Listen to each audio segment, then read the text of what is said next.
A1R Psychic Radio, Earth's #1 psychic radio network, and watching Moonstruck TV, enlightening television.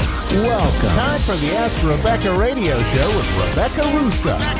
Live from AskRebecca.guru. Connect direct. In North America, dial 888-454-2751. In London, 20-3519-2158. In Sydney, dial 02-8488-3147. Or online, contact us through our Facebook page, facebook.com/psychic radio. Or one of our websites, askoneradio.com or moonstruck.tv. This is the Ask Rebecca radio show on A1R, the Ask One Radio Network.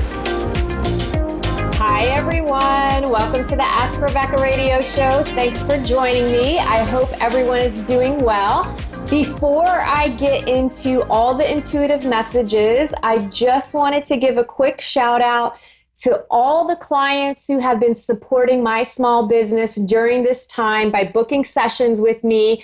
I am so grateful, extremely grateful that you're choosing to invest your money in yourself and me because it has helped me support my family.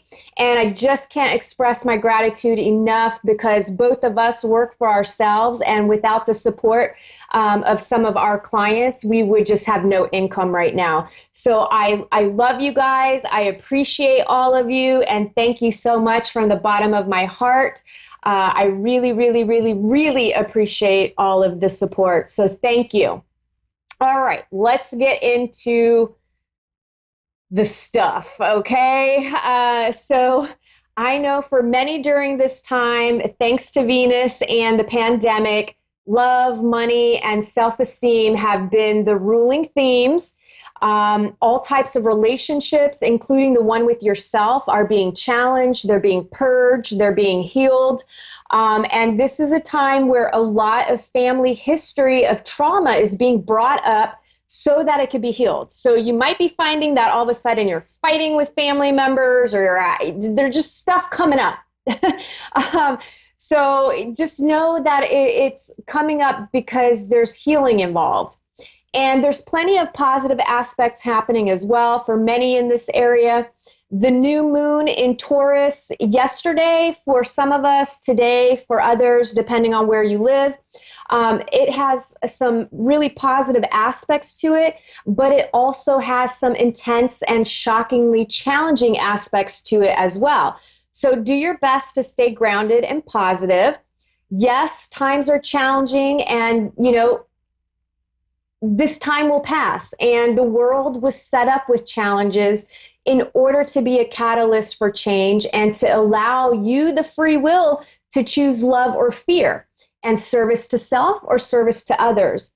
What are you choosing right now? What are you choosing? Are you choosing love, or are you choosing fear? Are you choosing service to self, being selfish, or are you being service to others, right?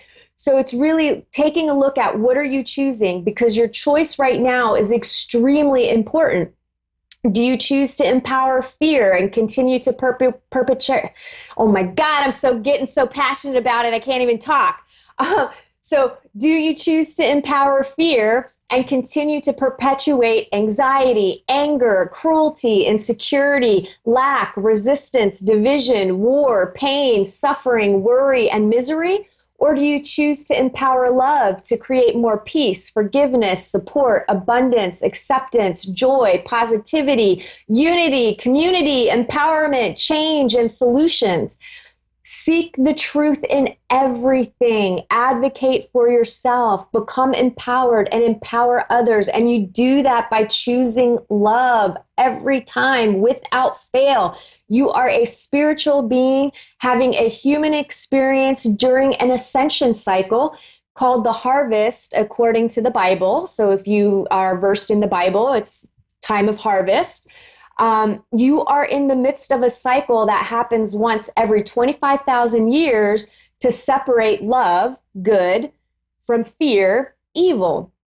And your choices and behaviors matter all the time, because those determine whether you hang out for another 25,000 years reincarnating to challenges, or whether you move on to more realms closer to the infinite creator, depending on your level of love, right? So it's kind of like we're ascending. Ascension means you're going up, you're going back to God, you're going back to where you came from, your creation, your source.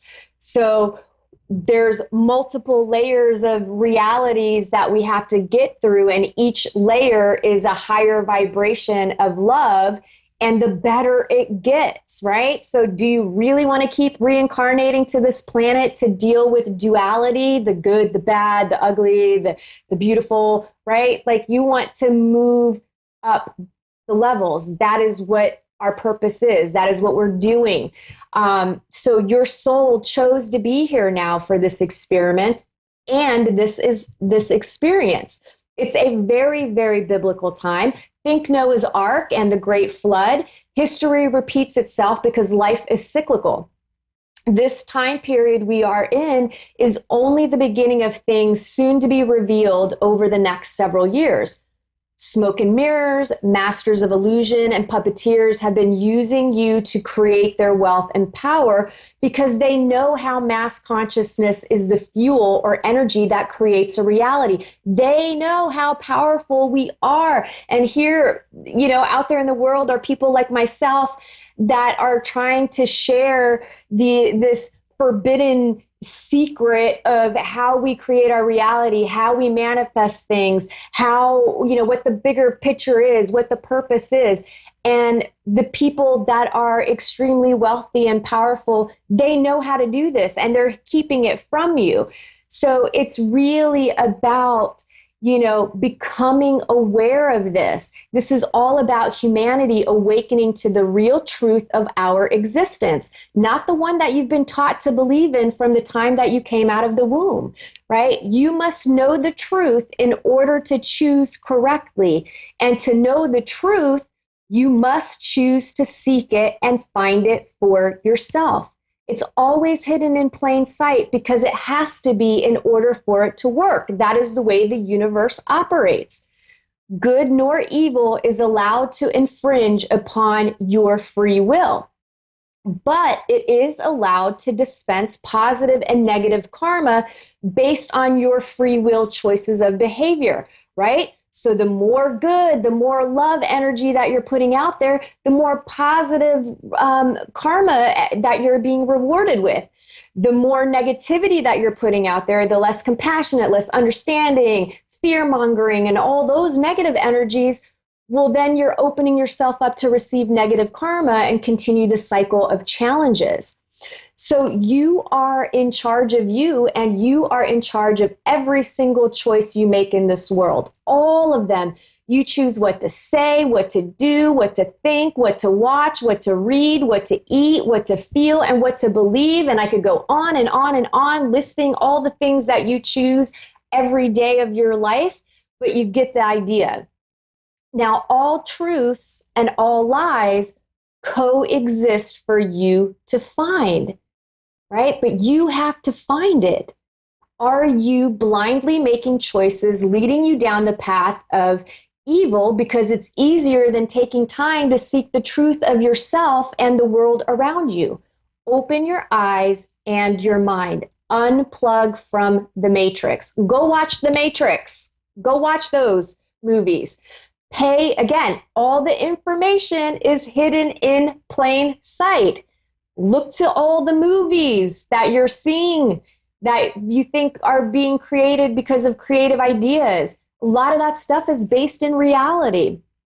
Anyway, do the work, find it. So also the important thing is pay attention to your own thoughts, words, feelings, actions, and those of the people you surround yourself with, and the media, celebrities, government officials, large corporations, and other entities in the public eye that you choose to give your attention, time, and energy to.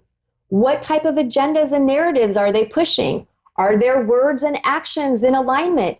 Do their actions reflect service to self or service to others? Do your research to seek the truth. I cannot stress that enough to you. This is the time that you want to start looking for this information. It's out there. Anyway, I could go on because I'm super passionate about it, but I won't do that because this is not the platform for that. I am working on creating a TV series where I will get into this sort of information much deeper, and I'll be interviewing whistleblowers and spiritual leaders and experts that have been doing the research and I also want to interview everyday people who are having extraordinary spiritual awakenings, because this is the time of a great awakening. We all are awakening. Okay, so we're beginning to see what I feel, what I was feeling with this timeline about the stay-at-home orders lifting. Some are starting tomorrow, right? We're already seeing places like Georgia are already opening up gyms and other places of business. And you're going to start seeing this trickle effect all around the world from now through to June. And I'm feeling pretty positive that Florida will not be extending the stay-at-home orders past April 30th. If they do, I believe it will be isolated to those cities or counties that have a high rate of COVID. And obviously, the places that are beginning to open up businesses, if you are an individual that is at high risk for, becoming ill, you have your immune system is compromised, you're dealing with other health issues, you're elderly, obviously you need to continue to take precautions and do what is going to make you feel safe. But my personal opinion and my perspective on this situation and what I feel intuitively, and I tend to trust my intuition 100%, I do feel like it is time for life to go on. And it obviously will change in different ways, but we cannot let the economy and everybody's lives stay stagnant much longer, because it will have a bigger impact than it already is having on people's livelihoods. It really will. Anyway, so let's do a moment of Zen to clear some denser energies and also connect with the positive energies, priming the ethers for our upliftment. Close your eyes, open your palms, and allow yourself to be open to receive. I'm going to be connecting with your higher self and calling on your team of guides to help energetically clear any blocks, emotional residue, and or negative attachments in your physical body and light bodies. This will help raise your vibration, expand your consciousness, and increase your awareness in order to help prepare your soul for ascension. Breathe in through your nose and out through your mouth, relaxing as much as possible with every exhalation. And then I'll let you know when to open your eyes.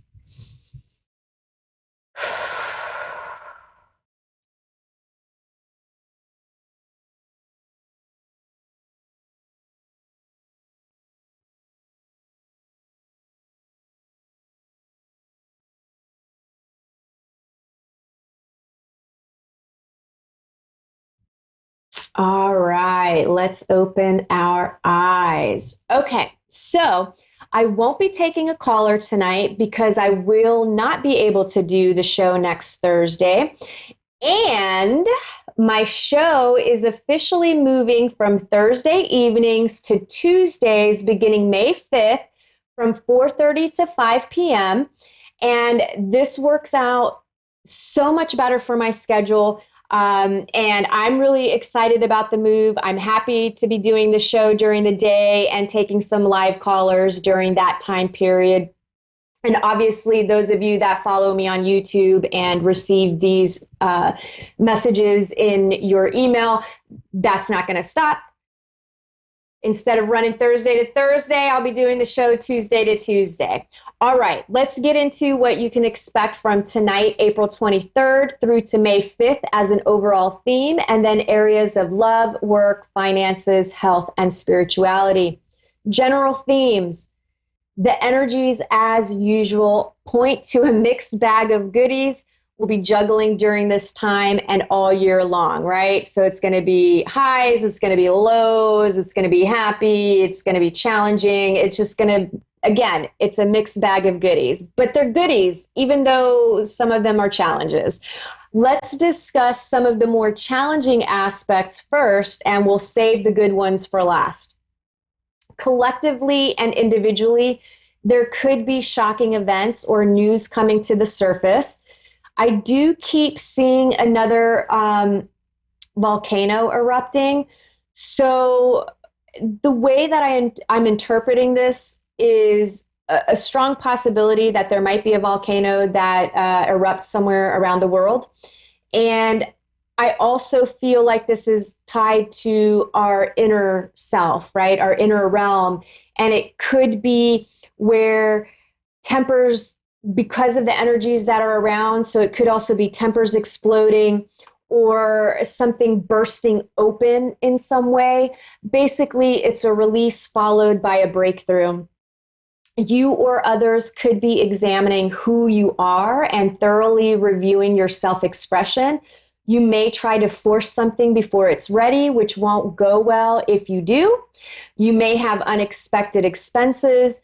You could also overdo things physically, mentally, emotionally. You might be pushing yourself way too hard during this time because of the energies have this weird kind of like positive momentum forward, but at the same time, it could be so positive that you try to force things. So you may, like I said, try to force some things before it's ready, which won't go well. You could overanalyze, you could overthink, you could become obsessive in your thoughts and obsessive with other things in your life. Which when that happens, then I feel like what the aftermath and effect of that will be is a feeling of being stuck. And we're already feeling stuck because we're under stay-at-home orders. So there already is this feeling of no forward momentum. But then if you get stuck in overthinking and you're stuck in your head and you're stuck over analyzing things and you become obsessive about it, you're just going to feel even more stuck. So, just try to be aware of that. There could be an uptick in accidents, and I feel like it's accidents by car, bicycle, skating, running, walking, or anything to do with physical motion. Again, be cautious, be aware, pay attention to what you're doing so that you don't become injured, or being aware of your surroundings and people around you. So, if you're in the car, pay attention to how other people around you are driving. This energy also points to you could overcommit, you could miss important details or not see potential obstacles that could have a big negative impact to the overall outcome of a situation. Words and actions will need to be closely monitored during this time because they can quickly become harsh. And again, I feel like this is due to maybe the likelihood of misunderstandings and disagreements. You could feel insecure, disappointed, and defeated in love, money, and self. You could easily be seduced by someone with bad intentions. And you could easily be seduced by drugs, alcohol, food, or any other addictions that you might have. Deeper issues within can and more than likely will come to the surface during this time to be healed. Identity theft and internet hacks could also be an issue. Matter of fact, I think before I jumped on here, I think I saw a huge data dump by WikiLeaks. So those of you that are into that sort of stuff, they just dumped a whole shit ton of hacked emails and hacked information from all sorts of places. Okay, let me focus. Okay, internet hacks. You could deceive yourself and others, while others could be deceiving themselves and you. Careful with confrontations of others unless they are absolutely based on certainty. So don't go confronting people if you don't know the truth, right? You don't want to have a confrontational, aggressive energy because it's not going to work out well. You could also be stuck in wishful thinking, so it will be important for you to ground yourself and pay attention to what is in the now and the many blessings that you do have in your life. Gratitude and counting your blessing creates and attracts more blessings. Feeling sorry for yourself and wishing your life away or wishing it was different than what it is will create more of the same. Okay, the positive aspects during this time is you feeling more optimistic, excited, free, and open to positive change. You could experience higher levels of concentration and the energy to pursue your heart's desires. There'll be a surge in creativity and conversations and pleasant surprises, plus unexpected money. So hopefully some more small businesses. They just passed another 480, I think, $1 billion for the CARES Act, for small business loans and everything, and unemployment. So hopefully some of that money will be going to some of you. And so there could be unexpected money coming in. Many of you will connect more with your inner confidence, trusting your self-mastery. This is not ego-driven fake confidence and posturing, which typically when you're in your ego with confidence, it's just a fake layer of confidence that's placed over your insecurities. So you think you're being confident, but really you're being insecure, and the energy behind what you're putting out is not coming from a place of confidence at all. Been there, done that, y'all. Been there. So learn and know the difference. You're healing, and depending on how much work that you're doing on yourself and how well you do with looking at those darker shadow parts of yourself and owning your issues and really doing the work, then this time period won't be as painful. It won't be as challenging. Life straight up is a matter of perception. It's a matter of what you're putting your focus and attention and feelings into. I choose to see difficult challenges as a positive thing, as an opportunity to become stronger and more empowered. And with every challenging, heartbreaking experience that I've had, and those of you that have listened to my show and that know me on a personal level and that are my clients, you know I've had some heartbreaking moments over the last several years and a lot of challenges in my life. And it has always strengthened and brought me equally amazing gifts into my life. Every challenge and tragedy just brings something amazing into my life. And that's what I choose to focus on and just work through those things. I'm not telling you not to feel what you need to feel. I felt guided to pull a card from my Peru deck that's all about energies and the spiritual stuff. And the card that I pulled is called Cellular Memory Bank. And here's what it said. Within our cellular memory banks are encoded all the records of past, present, and future, including the Akashic records of all duality-based worlds and the coding of the ultra-greater reality.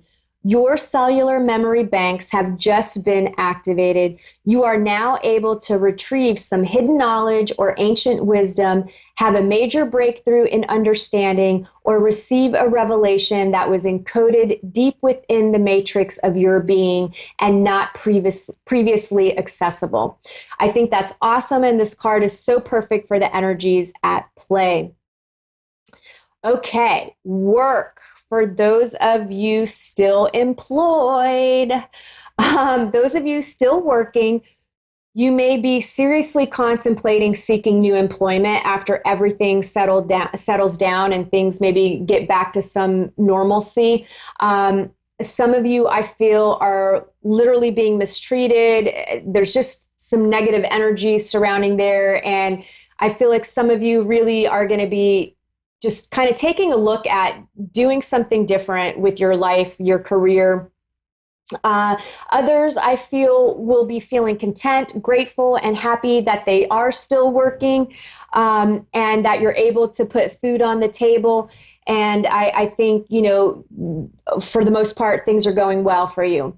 Those of you that are looking for a job or that are currently unemployed or on furlough, I do feel some of you will be doing some out of the box thinking to start your own business, do your own thing, work for yourself, or find work. Others will be enjoying some much needed downtime while they collect unemployment and wait to go back to their jobs.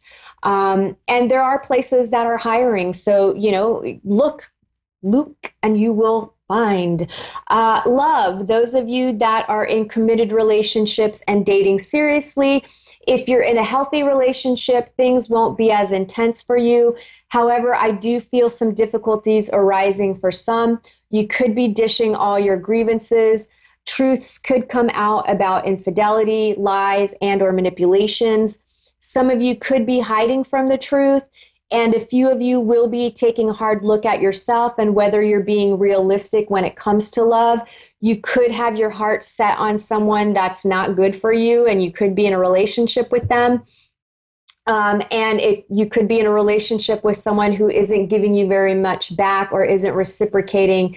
So, and then some of you, I feel like the person is literally unavailable. So if you are having an affair with someone that is in a relationship already, well, they're unavailable to you.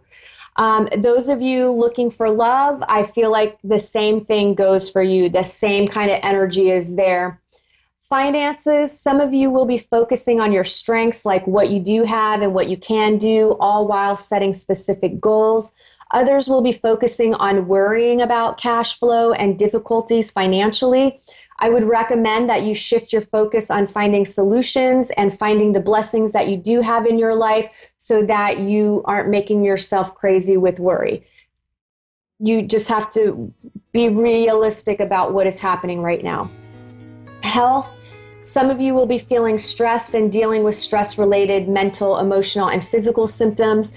Some may be dealing with head colds or sore throats. Some may seek counseling or spiritual counseling, and some will be working on eating better, exercise, and rest. Spirituality, wishful thinking could take a toll on the spiritual aspect of life, especially if you get caught up in poor me or I wish things were different type thinking. It will blind you to the beauties of what is trying to unfold in your life right now. Starting a gratitude journal would be very beneficial to those of you struggling to find the positive. Spiritual, physical, and emotional abuse could be high at this time from anyone in your life, and it is now time to either address the situation or to end the relationship. Seek help if you need it. You have to advocate for yourself. That's all the time we have for tonight. Thanks for tuning in. As always, I hope everyone has a great week and a half, and I'll see you May 5th, Tuesday, May 5th. Bye.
A1R Psychic Radio, Earth's #1 psychic radio network, and watching Moonstruck TV, enlightening television.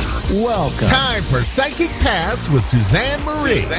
Live from PsychicPaths.com. Connect direct. In North America, dial 888-454-2751. In London, 20-3519-2158. In Sydney, dial 02-8488-3147. Or online, contact us through our Facebook page, facebook.com/Psychic Radio. Or one of our websites, AskOneRadio.com or Moonstruck.tv. This is Psychic Paths On A1R, the Ask One Radio Network. Hi, and welcome to A1R Psychic Radio. This is Suzanne Bodette Marie, and I'm here with Amy Zilka from hypnoessence.com, and she's located in Minnesota also. And I'd like to have you join us as I find out more about her. She has a very, very unique and intriguing therapy. So, hello, Amy. Hi, Suzanne. Thank you for having me on your show. So you're into hypnotherapy? Yes. And Yep. How would you describe that? So there's many levels of hypnotherapy. The kind that I do, I'm also a master's marriage family therapist and a former acupuncturist. So I combine a lot of the East and West philosophies in a lot of different modalities in one session. So it's basically at the core of what I'm doing is dealing with people's unconscious belief systems. And what do you mean by unconscious? So it's the belief systems that people carry with them from generation to generation to generation. And it's so unconscious that sometimes we don't even know how and why we're doing what we're doing, or even what we're thinking. And so what happens is I come in there and I use lots of different modalities in one session, and we break down those walls and we bring it to the conscious mind so that people become very aware of that, and that's when the change happens. That sounds like an awful lot. How does that work in regards to time, a person's time? So generally, the frontal lobe is what basically I am working through, like in cognitive behavioral therapy, which is talk therapy. Someone is sitting on the couch across from you and you're communicating, but you're only dealing with primarily the conscious mind, which is the frontal lobe. So basically what happens in the hypnotherapy that I'm doing is I'm actually going beyond this. This is the observer, and we're going deep into the limbic system, which is the subconscious mind back here, and the unconscious body. And so generally it can take an hour, hour and a half for a session. How many sessions does it require? You know what? Each person is different in each issue, but generally, I should ask, what problems do people usually come for, with? Yeah. So it comes from the general of weight loss and quit smoking, which is, more the basic, to all the way from multiple personality disorder, or I work with a lot of that lately, to chronic pain, to nail biting, to hair pulling, to depression, anxiety, fears, relationship issues.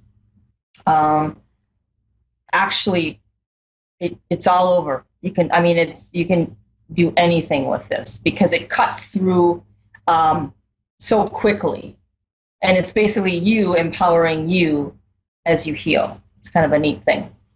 Now, a part of that is essence. What is the essence of it? So the flower essences? Yes. So generally I work with flower essences, which is a very similar to homeopathy. And homeopathy is the laws of similars. So you're matching somebody's belief system, you're matching their energy, whatever it might be, but it's actually a higher vibrational frequency. It works on a higher plane. So basically it works on the mental, emotional, physical, spiritual energy fields, bodies, and incorporates them back into the body. Where homeopathy is more of a physical thing. That's more of a physical malady that you might be having.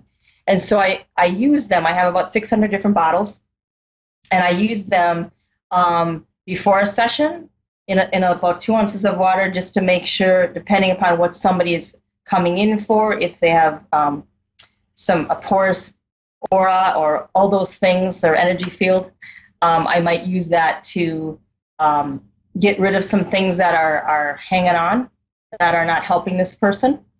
How did you happen to cross the essences in the hypnotherapy? It was so interesting. I, because of my acupuncture background and patent formula remedy herbs that I know, that the energy they kind of can translate into essences a little bit, even though it's slightly different.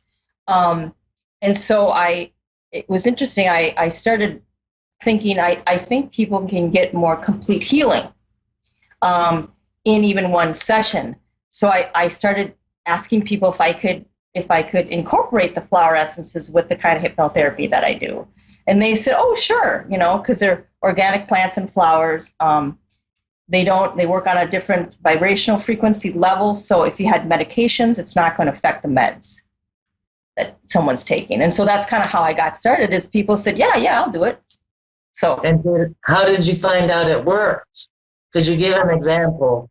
Yeah. So here's a really good example. I had a woman come in, and I was kind of afraid to use it, but I asked her if it was okay. She couldn't stop crying. Her husband had passed, and a friend had brought her in. It was kind of an emergency session that I took.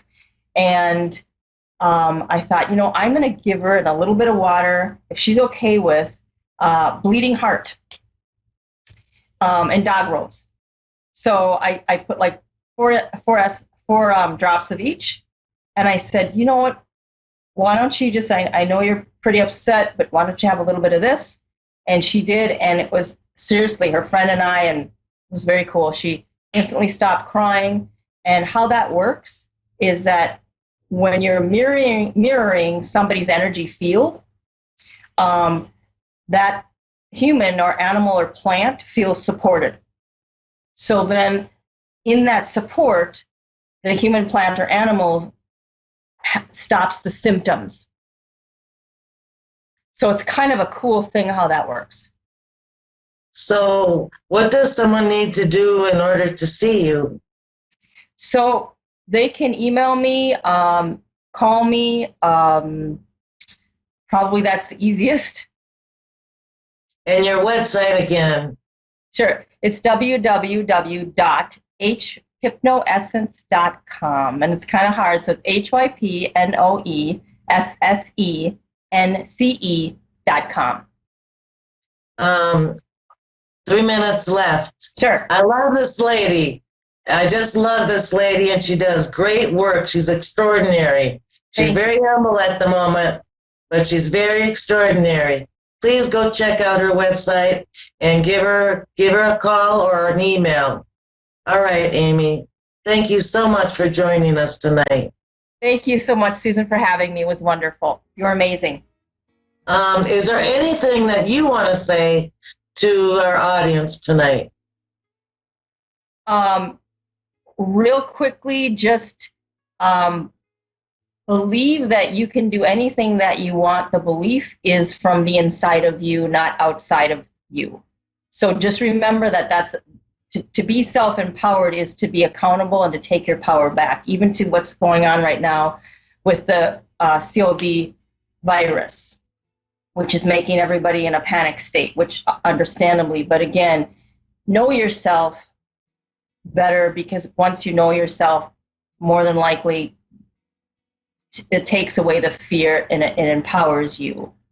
Agree 1,000 times. I love you, Amy. I hope you visit me again here.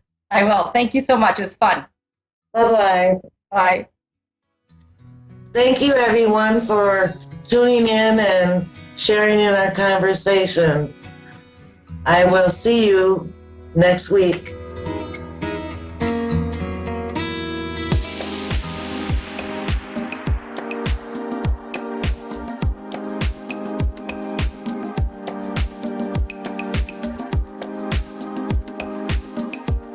You're listening to A1R Psychic Radio, Earth's #1 psychic radio network, and watching Moonstruck TV, enlightening television. Welcome. Time for New York City Celebrity Psychic with Perry Lyons.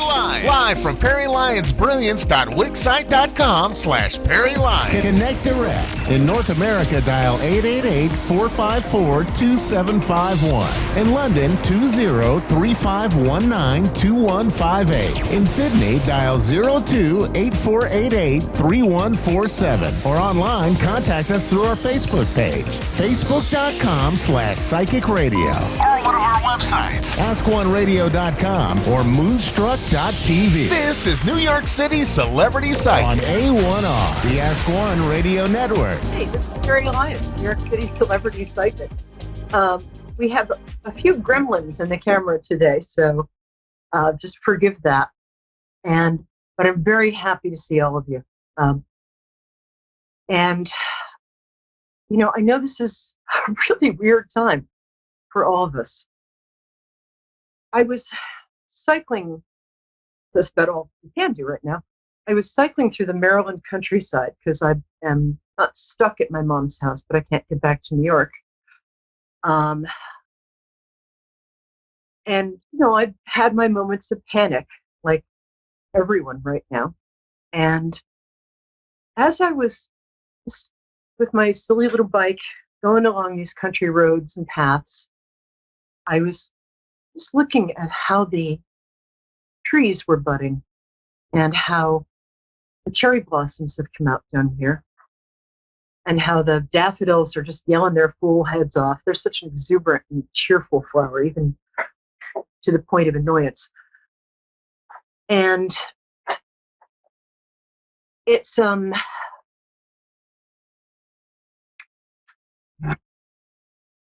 sorry, somebody just handed me a message. Totally distracted. Thank you. And I was just thinking about how getting out into nature and just being in the moment is such a huge help right now, because it's spring, and spring delivers an eternal message of renewal and hope, and that winter is always followed by spring. We're in kind of an emotional and global, feels like winter right now. But that ride reminded me of what Martin Luther King once said, that the arc of history is towards healing. I'm also a business psychic, and I've been talking to friends about, and clients, mostly clients, about how to reposition their businesses in this moment. There are huge opportunities here, ways in which you can both serve and reassure and make money, and in a good way. So all is not lost. I think in 3 months, this is going to be gone. I really do. But in the meantime, I'm going to ask everybody, please, social distance, which is 6 months, 6 feet between people. Don't hug or kiss anybody outside your immediate circle. Wash your hands while singing happy birthday twice for that long. If I have to go shopping, I wear latex gloves and then wash my hands a lot afterwards. So sorry about the camera. And I'm ready to take my first caller, but I just really want to just reassure everybody. Oh, there's one last thing before we take Jody in Wisconsin. Here's what has worked for me in terms of getting out of panic. Whenever I start to panic, take a deep breath and think of somebody or someplace or a poem or a song or a pet that I've loved unconditionally. Sometimes I think about this calico cat I used to have, and I go into that feeling of unconditional love. And I just try to really keep it for about 3 minutes, just feeling unconditional love. And it is the best way to instantly resolve panic and anxiety. So that's what I found. I hope it helps you. And thanks for putting up with our crazy video stuff today, because I ordered a whole new rig, but it hasn't arrived. So next week it should be here. Anyway, looking forward to talking to Jody. And hey, Jody, thanks for being here. How are you? Hey, yeah, I'm good. Thanks. How are you? I'm good. I'm going to have to speak up because, Good. as I said, Oh, I'm sorry. Okay. Is that better? Oh, and it's my birthday. I forgot to say that. So I just wanted to share with everybody it's my birthday. So hi. It's your Hi, birthday? Jody. Thank you. Hi. So, my dear, how can I help you today? Oh, well, you're the one doing the reading? What's that? Are you the one doing the reading? I am indeed. I'm Okay, I have a lot of angels. What's that? I lost a lot of loved ones. I would like to connect with them if I could. Okay. That's mediumship is let's just do one loved one, okay? And let me see what I get for you. Yeah, for sure. I'm just going to hold the camera at the same time. All right.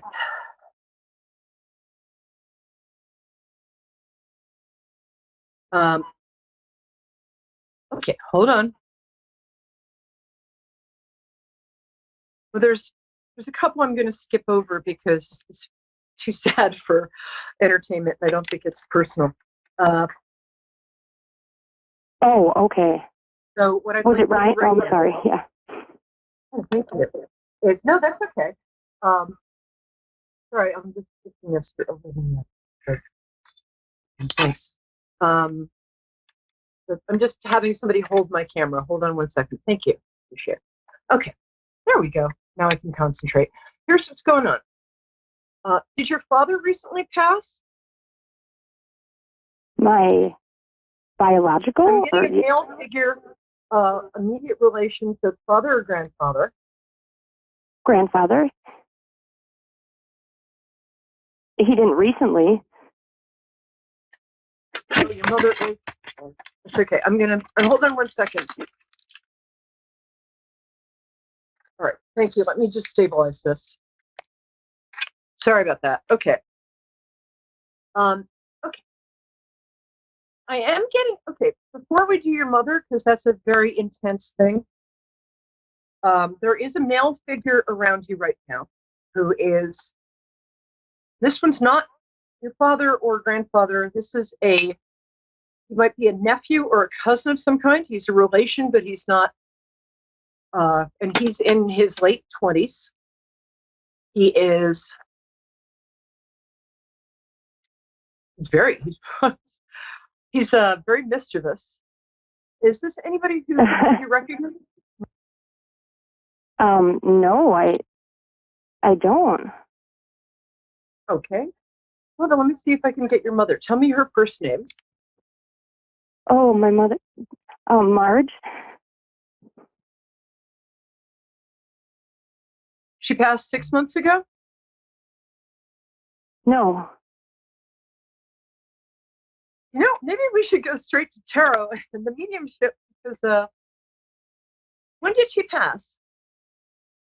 It was over 2 years ago. Oh, I'm sorry. I thought Almost you said your 3 mother years. had passed recently. Uh, Why don't you tell me the first name of somebody? It feels like you had somebody in mind. The first tell me your birthday, because that's how I connect with people. Okay, Ryan. Could you try Ryan? Say that again? Ryan. Robin. Okay. That's very strange because somebody who's very close to me just passed named Robin. Okay. No, I would like Ryan. All right, let's try this one more time. Ladies and gentlemen, the world isn't coming to an end, but the show is definitely having its carts fall. The wheels fall off the cart right now. All right, my darling, say that name one more time. Ryan. Ryan. Ryan. Okay. So, and how old was Ryan when he passed? 36. Okay, is there any chance that he could be the person I was just describing who showed up for me? Who looked like he was in his late 20s? He looked young. That could be him. He's always with me. I mean, and I know he is. The person I got hanging out with you earlier was somebody who looked to be in his late 20s, early 30s. He did have a mischievous streak, but he's coming in more clearly, and he seems to me to be somebody who, funny, I'm seeing his shoulders first, like sort of broad shoulders. That kind of meaning of broad shoulders, or he took on a lot of responsibility or felt very responsible for other people. Yeah. What color hair? Can you tell? The guy I'm getting has got like sandy brown hair. The dark blonde. But like lighter? Could be blonde? It's sort of blondish. Yeah, blonde that's going a little dark. Yeah, dark blonde. Blondish. Why, was he very blonde? No, it was darker blonde. Yeah, darker blonde is what I was getting. Well, in England we call sandy, which is kind of a Okay, yeah. Yeah, darker blonde color. Yeah, work with me here.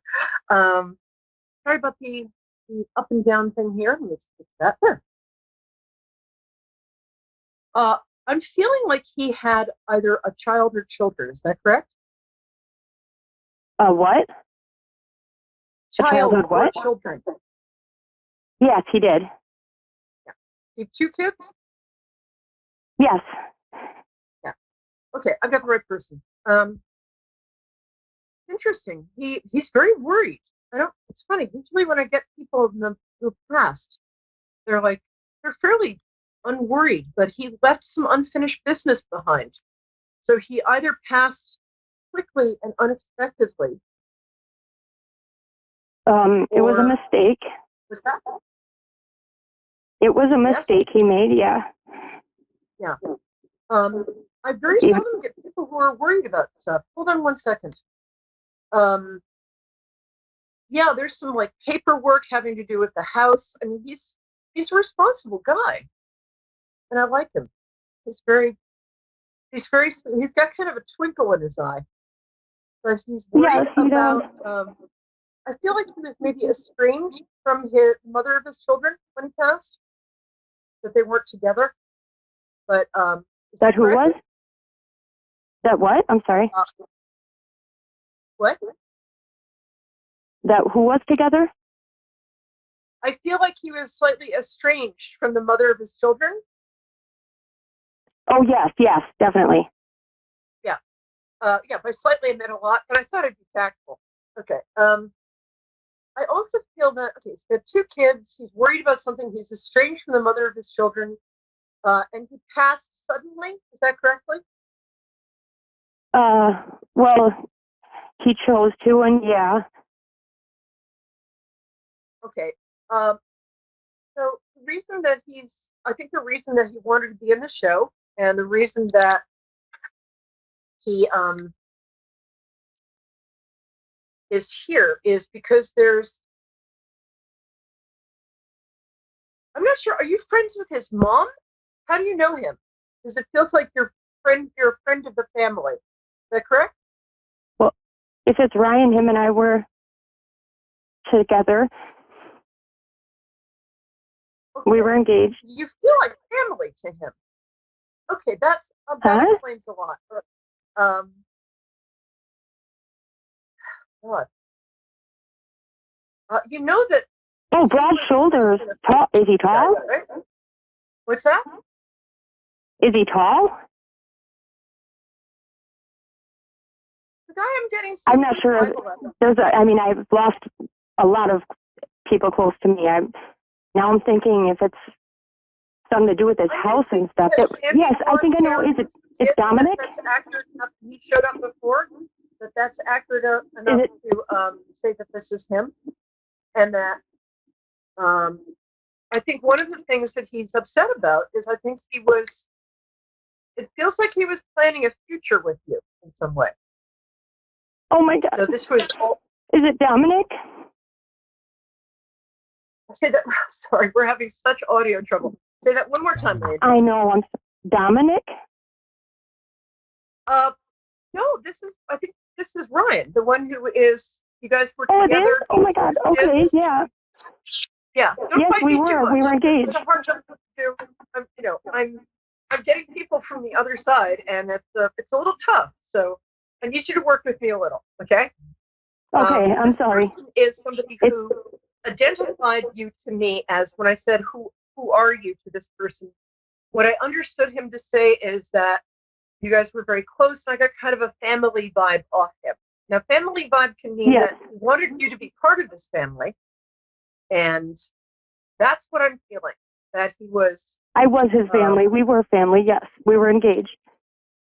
Yeah, okay. That's what I was saying before, that I feel like he was planning to marry you. And that's Yes. one of the things he's upset about, because he didn't like breaking promises. He really didn't. He's a responsible guy. Good man. I like him. I'm very, very sorry for your loss. That's a really terrible loss, because... Is he mad at me? What? Is he mad at me? Should I have done something different? No, God, no. Oh, no, that's the last thing. Please, dear. No, absolutely. No, he's not mad at you at all. He's a little worried about you.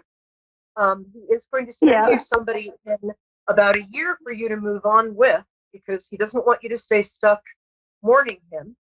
But he does want you to know he was very, he was, when he said he was worried, one of the things he was worried about was that he felt like he'd accidentally abandoned you. No, he's not mad at you in the slightest. And he's, you guys had some funny nicknames for each other. He had a nickname that was like Kitten, something to do with like he had a couple of cute animal nicknames for you. I mean, cute, not like marmoset or hedgehog, but like Kitten or Kitty Cat or something like that. You guys had a lot of very cute nicknames and a lot of very good times. And one thing he loved about you was that he could both have fun with you. You guys could have a really good time, great conversation, and all of that. But he could also talk about serious stuff and practical stuff with you. That makes sense? Yeah. Did you guys go canoeing or do anything in the water? Boating? Swimming? Swimming. He's showing me a boat. I don't know why. But either he might have wanted to propose on a cruise, which not be a good idea right now. But he does. We've got about 1 minute left. So here's what he wants you to know. He really loved you. He was very serious. He's extremely sorry that for whatever reason he couldn't stick around and be with you. But he loved you. Yeah. He wanted to be with you. Eventually, he's going to send you somebody to move on with, because he doesn't want you mourning him forever. But those are good-looking guy. I like his type, but he's sorry, and he doesn't want you to worry about anything. He just wants you to be okay. You and his kids, and his mom. But he wants you to be okay. He's not mad at you in the slightest. He just misses you. But he'll start in the next week. You might notice, because we made this connection, that he's moving stuff around in your apartment or your house. Excuse me. So let me know if that happens. It's fine. He's just trying to get your attention. We opened a pathway. Okay. All right, my love. Call back next week. Let me know what happened, okay? And huge hug. And I'm so sorry that you had to go through this. But you are going to find love again. He really loves you. But in the next week, I think you'll notice him moving stuff around. And it's going to be okay.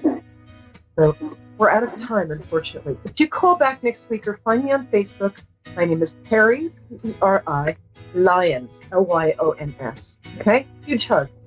Okay. Back next week. Thank you. Thanks for sharing my birthday with me.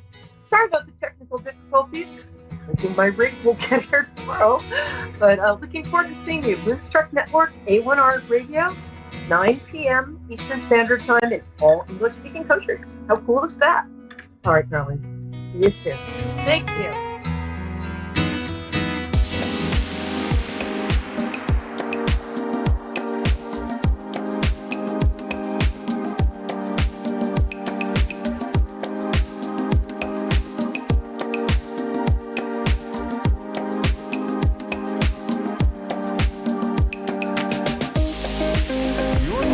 to A1R Psychic Radio, Earth's #1 psychic radio network, and watching Moonstruck TV, enlightening television.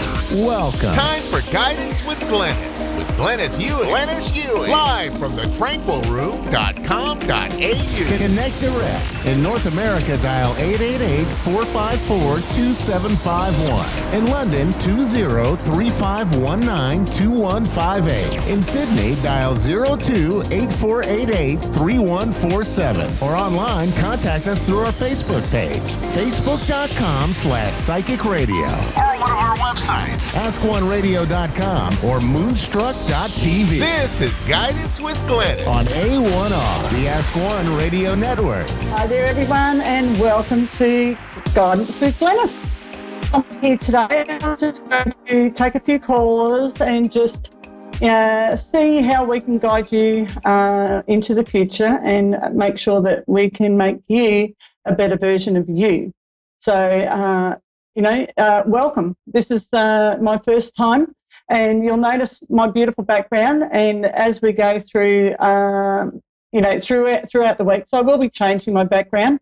I think it's really important to do that because it changes the energy. And I am a energy practitioner. I practice Reiki and crystal healing and angel therapy. So I work with a lot of energy, and I'm very open to guiding you all throughout this on how we can support each other and how you can empower yourself by moving the energy around you on a physical level, but also your energy within yourself, with even your self-talk. So, I'm here in Australia, in the Tranquil Room is my business, and I've just been awarded the Alternative Therapy Centre for New South Wales, the best, and it's such an honour. It's been hard work, but consistent work, and when you're working with your absolute passion, then I think it's really important that you just keep motivated, keep moving yourself forward, and believe me, the accolades do come. Not that I'm here for the accolades, I'm here for the healing and to help guide everyone. And, I work from my heart. I'm very, I just love empowering people, letting them see how by changing a few things in their lives that we can move them forward. And, my heart to your heart is always to be kind to you.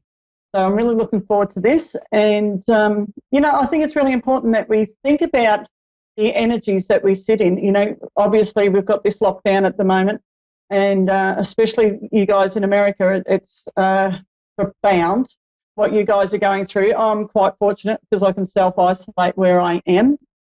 But I'm coming into work and I'm moving things around because energy gets quite stagnant. So it's like even if you're at home and you're dusting stuff, don't just dust it and put it exactly back in the same spot. Move yourself around, move things around, because you will feel the energy change. You'll feel a more of a happy time. Okay, so, if there's anyone on that's ready for a reading, please let me know. And we have Erica in Ashtabula in Ohio. Hi, Erica. How can I help you today? Hello. I was wondering if you could give me a financial reading. I had to quit my job for medical reasons, and I'm trying to find another one, and I was just wondering if you see me finding another one. Just take a deep breath in for me, Erica. Oh, absolutely. Do what? Now, what I'm saying for you right at this very moment is that you need to change the way you're self-talking. You need to change. You need to be doing more proactive thoughts. And what I'm saying with that, I've got 3 months. As soon as you spoke, 3 months just came to me. Okay, so 12 weeks, and I see a golden opportunity coming to you. I'm also being told that you need to get your resume up to date. Make sure it is very right here and now. I'm also being told that once you get your resume up to date, to stick it in a red folder. That's going to bring a lot of luck to you. But it also, the colour red is quite a positive, powerful colour. So it's going to manifest for you. I actually feel, though, it may be in a different direction to what you normally would do. I feel that there's a different element to what you would normally do. But definitely, I'm seeing within 3 months, you're going to be in a better position. I'm being shown a budget. You need to do a budget and be quite diligent with that. Just at the moment, we need to tighten things up a bit. So, instead of 2 blocks of chocolate a week, just do 1. And I'm using that as a scenario because that's what I do. So, but I'm really seeing that there's going to be, if you can learn money management, and I feel that we need to just take a step back for a minute. And for yourself, Erica, just look at how you're spending your money or how you're saving your money. And I appreciate that you've just lost your job. But I just feel you need to do something for you, as in working out your money management. I'm being told that you need to look at your subscriptions. There's some subscriptions that you're paying for that you're not even using. So I feel that there's a saving in money there. So I would be going through everything that you have, like with all the money that you've got going out. Right this very moment, I think you need to look at that. And if you're not using it, get rid of it because it's wasted money. Okay? Yeah, I don't have any subscriptions to anything. Oh, I'm sorry. I'll get you to say that again. I don't have any subscriptions to anything, but... Okay. So have you set financial goals for your future? I'm trying to, yeah. Yeah. I'm just feeling, Erica, right now you need to get very proactive and look at it with a positive mind. Like we're all in this lockdown at the moment and, obviously you've lost your job. But right now is your time to go, okay, when we can come out of lockdown, what is it that I can do now that is actually going to put me in front of everyone else? And as I said, it's making sure your resume is up to date. That's a massive thing. What I want you to do is get into the frame of mind that you've already got something opening for you, and I'm getting that. I'm seeing a massive door open for you. And I honestly feel that within 6 months you're going to be in a stable job for a start, but I'm also getting you in a better frame of mind on how you're going to money manage. I feel that you've absolutely taken a bit of a shock at the moment, and I feel you've got to start putting away for the nest egg as such. I hope you understand that. I just feel that we've got to be able to change things around your finances just at the moment, because what you've been doing, I don't believe, has fully been supporting you. And this can't be a blame game. It's just something that you've got to look at and you've got to make the changes for yourself. Okay? Okay. You're resonating with that? Yeah. Okay. Yeah. Is there anything else I can help you with?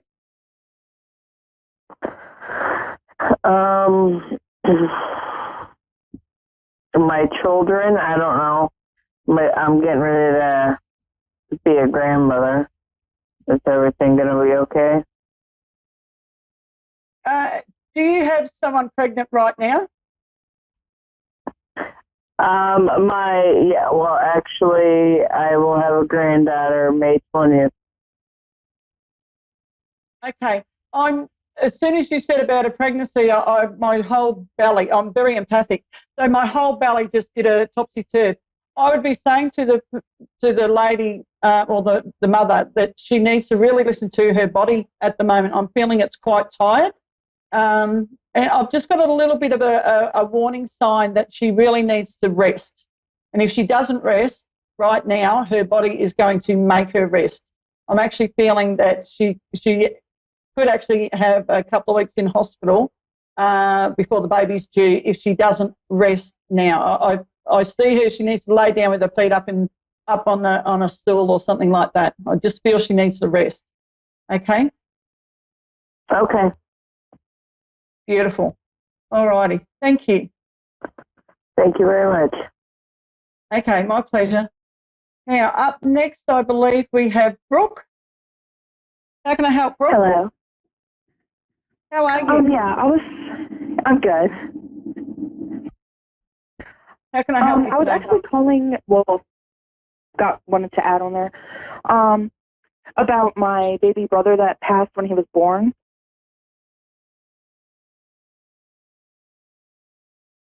Oh.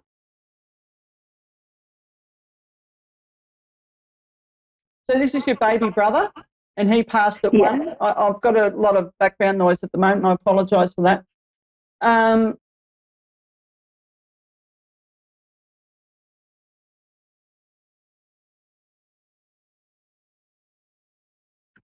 Brooke, this is I'm getting a lot of mixed messages here. So I need to ask you: was his death a?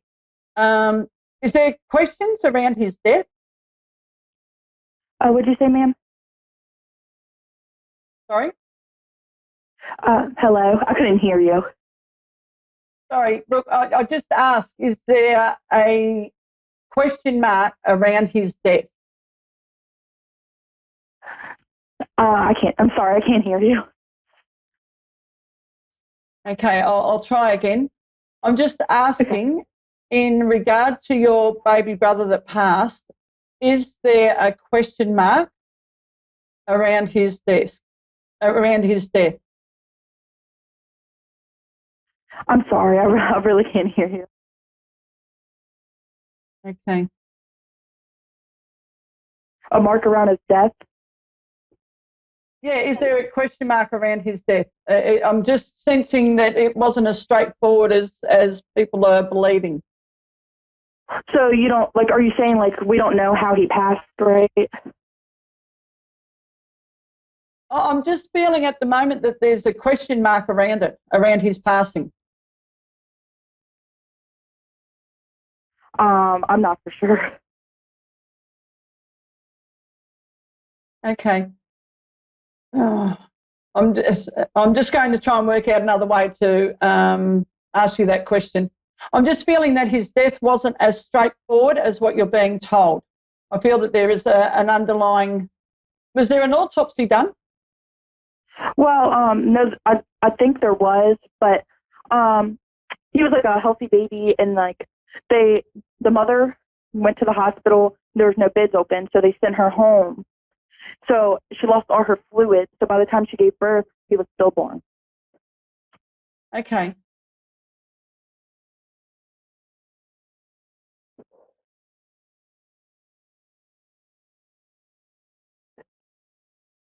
It's interesting because what I'm feeling is that there's something underlying.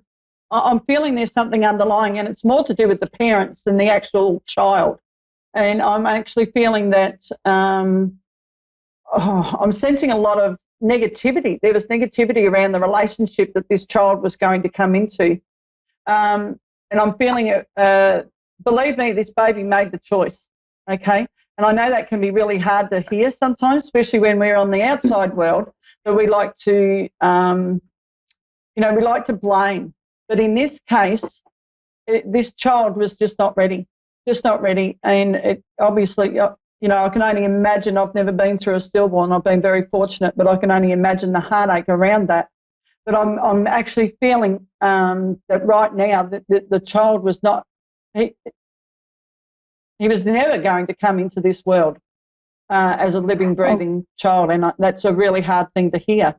But I actually feel in his next life he's doing amazing work for other babies, amazing work. Wow. Yeah, it can be hard to hear, and I apologise for that. It's just that and I'm about to get emotional here, and I apologise because what I'm seeing is he's actually guiding the light for other babies, whether they're stillborn, miscarried or even terminated. He is a guiding light. He is doing so much more work now, and in fact, he's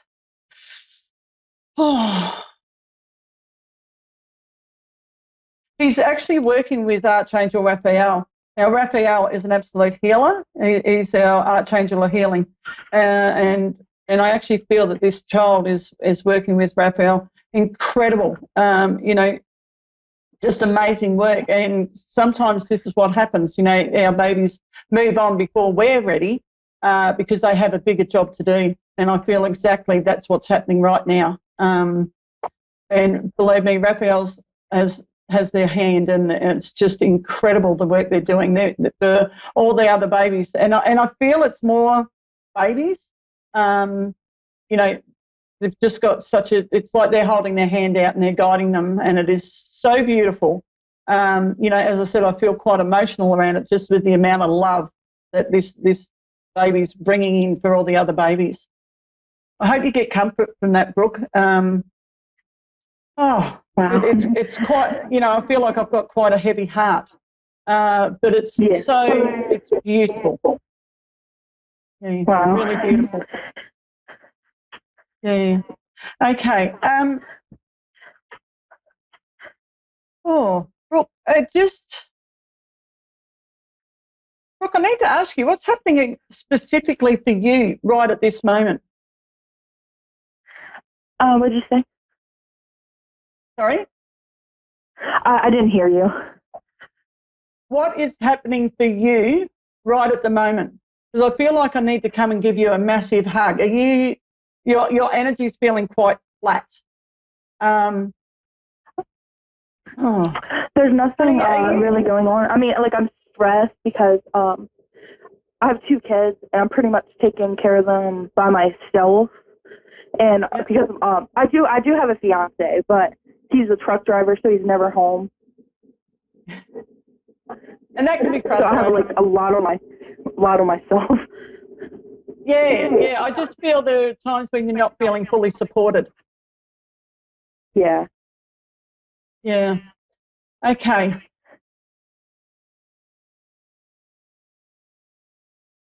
Brooke, I'm going to ask you, what are you actually doing for you? Do you have a hobby? I actually feel that you're getting lost with the partner hat's on and the mother hat's on and the housekeeper hat is on.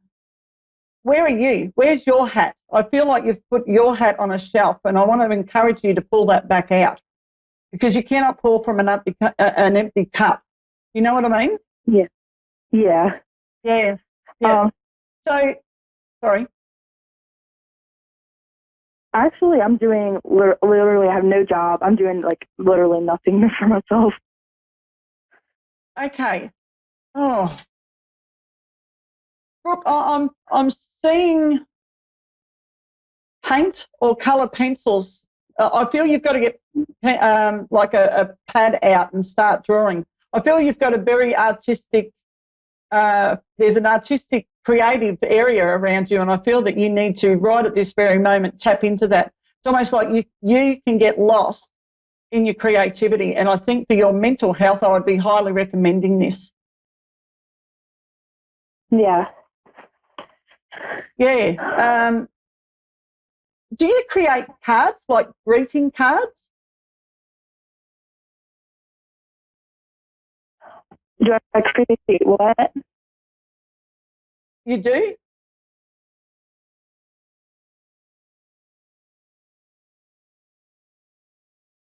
Sorry, Brooke, is that yes or no?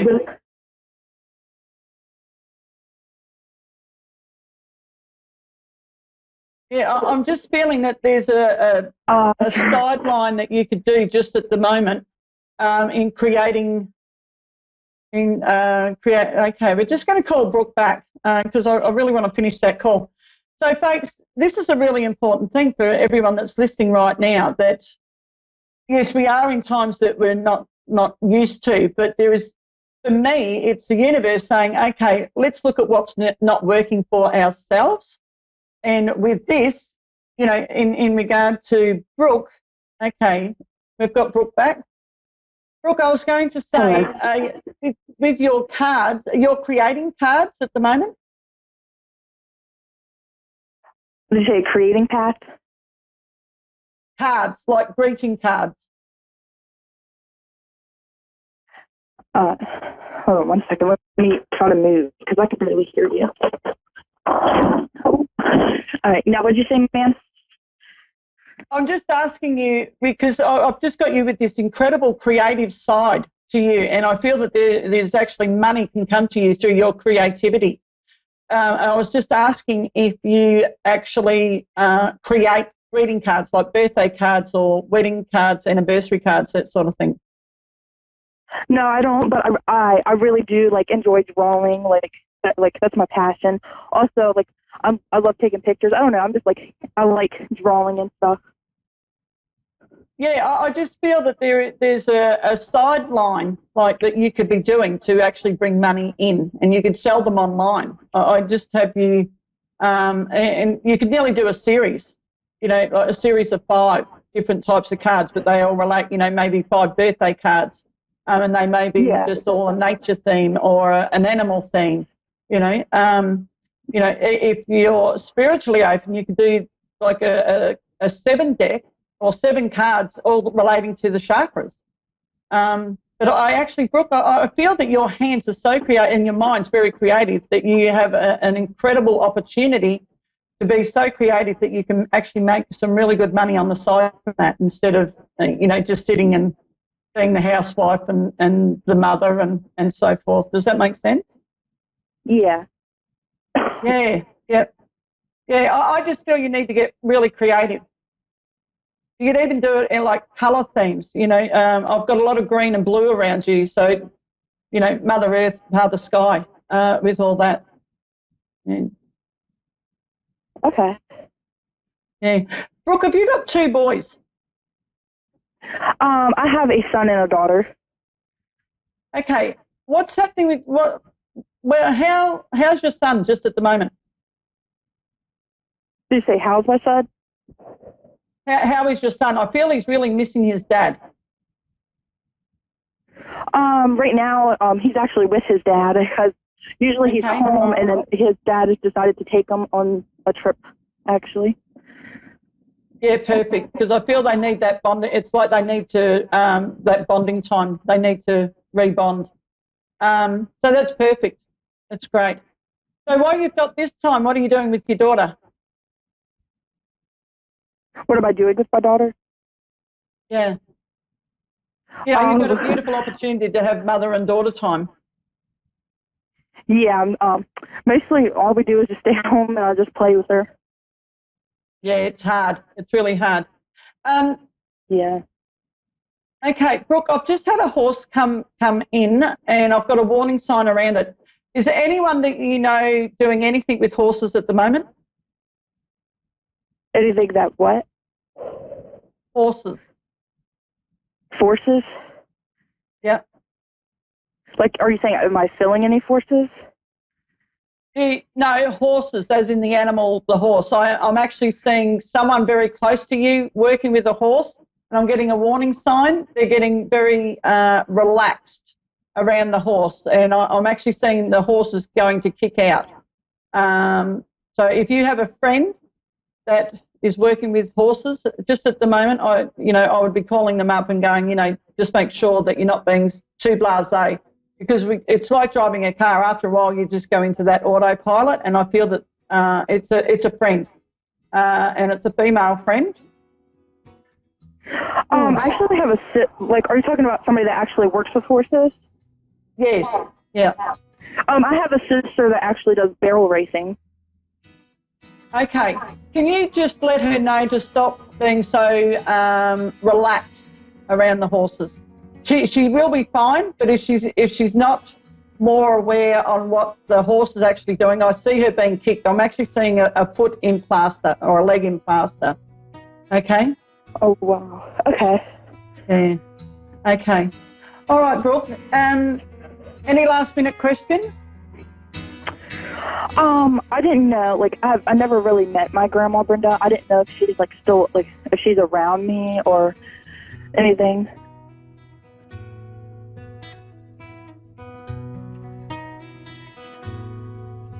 Yeah, Brooke, actually that would be, I would love to answer that, but when I go into the mediumship side, I need a lot longer, and I've only got half a minute left here. So I'm unable to answer that for you right now. But if you just quietly ask for the sign. Just ask for signs from her, and she will let you know. When you're ready to see the signs, she will make sure that you see them. Okay? Okay. Well, thank you. All right. Thank you, Brooke. All right. My heart to your heart. Thank Be you. kind to you. Thank you. Okay. So, folks, thank you for joining me on this call today. And I would like to just say that I will be here at the same time again next week. And from my heart to your heart, be kind to you. And if you would like any further readings, please contact me on thetranquilroom@outlook.com or via the website thetranquilroom.com.au.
listening to A1R Psychic Radio, Earth's #1 psychic radio network, and watching Moonstruck TV, enlightening television.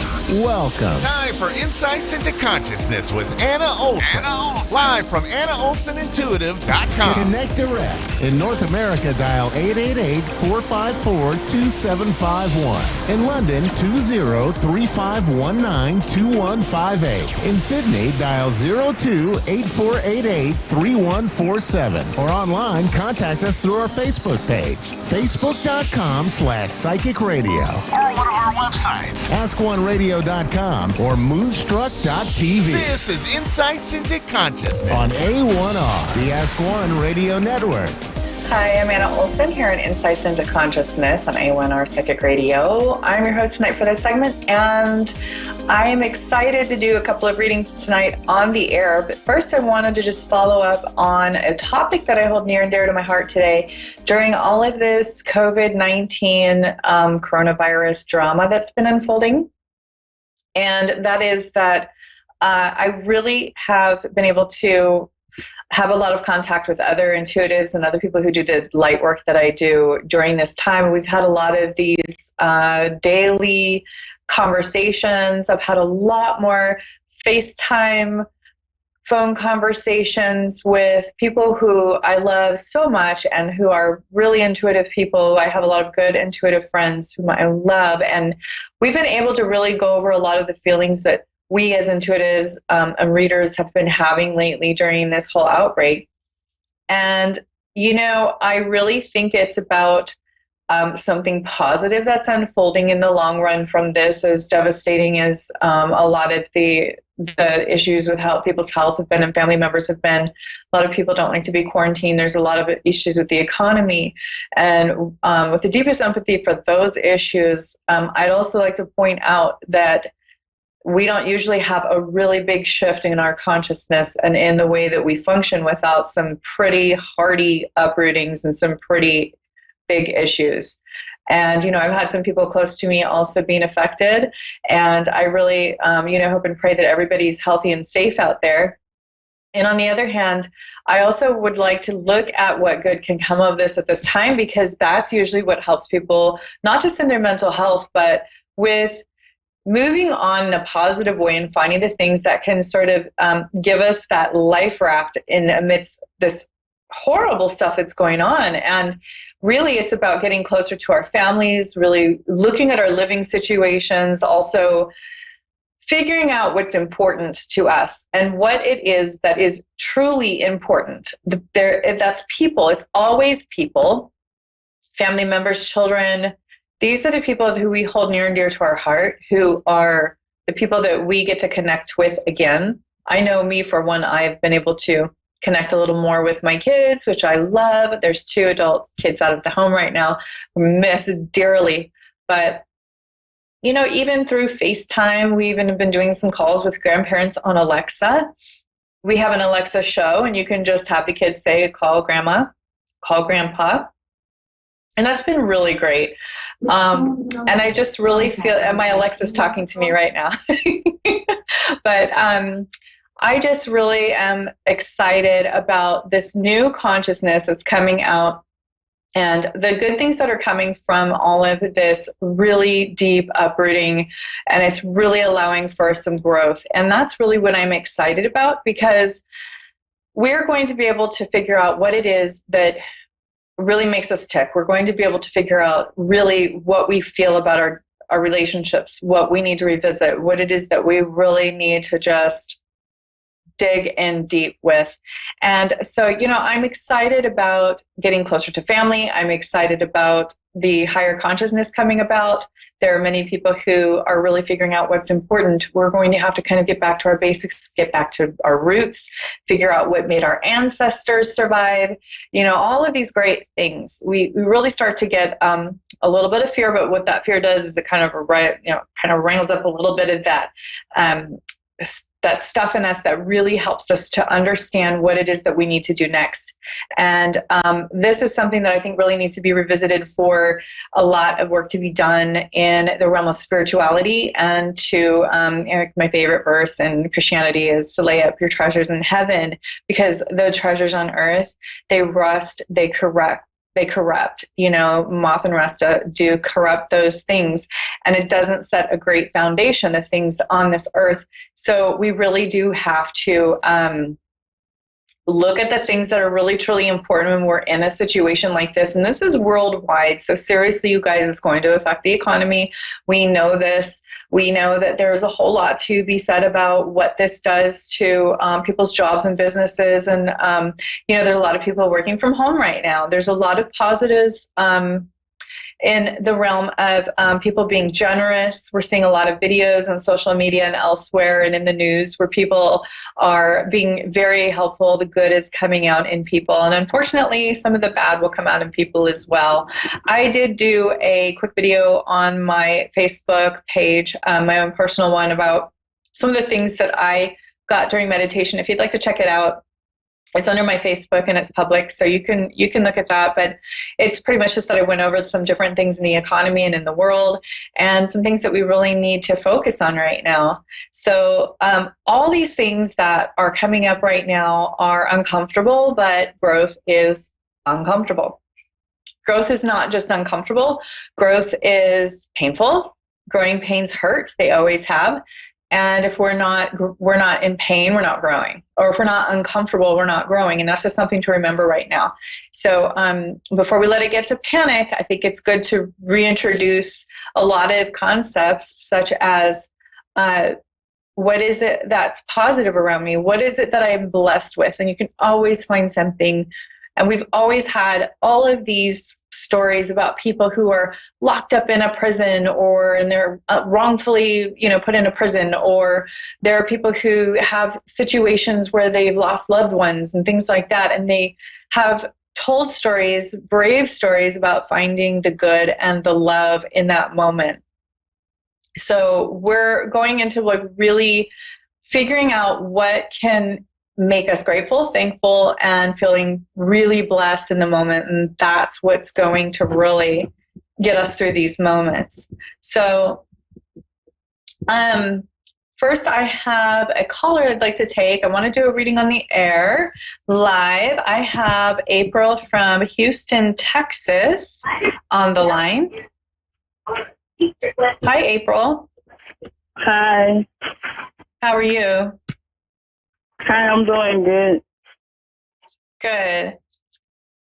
So I'd like to do a reading for you today. And the first question I have for you, the way I like to focus, is to ask you first, what would you like me to focus on, or do you have a specific question that you would like to ask before I start your reading? My question is that I was thinking about going back to school, to better myself. And I'm really after all this is over, that's what I'm really focusing on. I was trying to see, will I succeed with that or? Okay, so you're thinking about going back to school. And what was the next part of your question? I was wondering, will I go through with it? Oh, if you should or if you'll be able to? Will I be able to? Okay.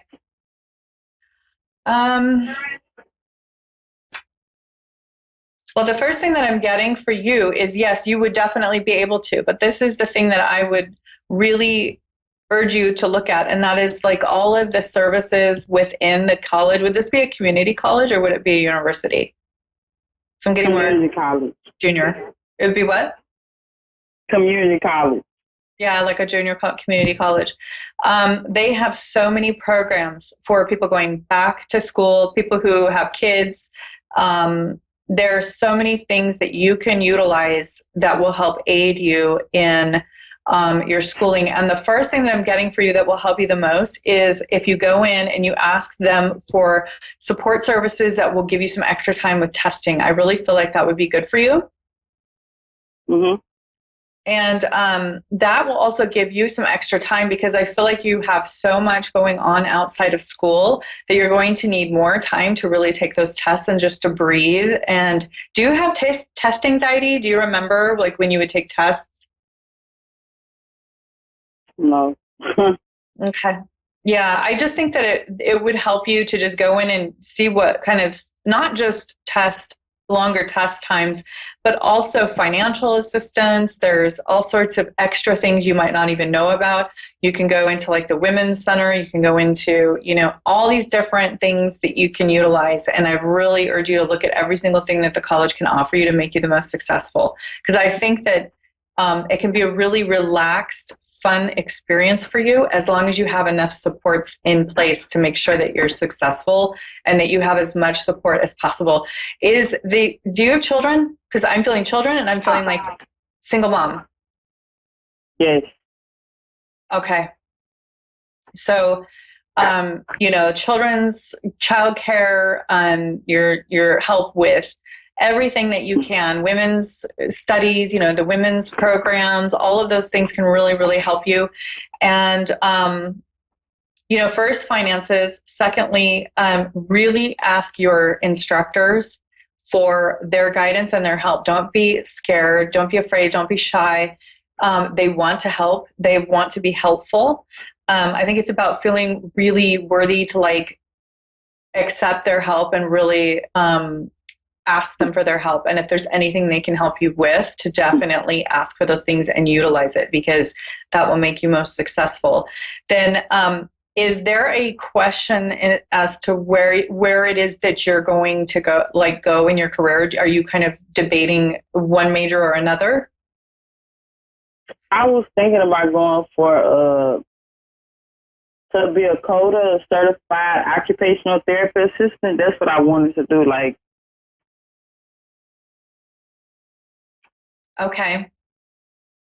Okay, because I see a crossroads. It could be down the road. It could be that later on you'll get into your classes and you'll really start to think, maybe I would rather be a therapist, or maybe I would rather be, you kind of be introduced to different things and you'll kind of have a crossroad. My advice to you, if this happens, is that you stick to what you were originally studying and just go with it.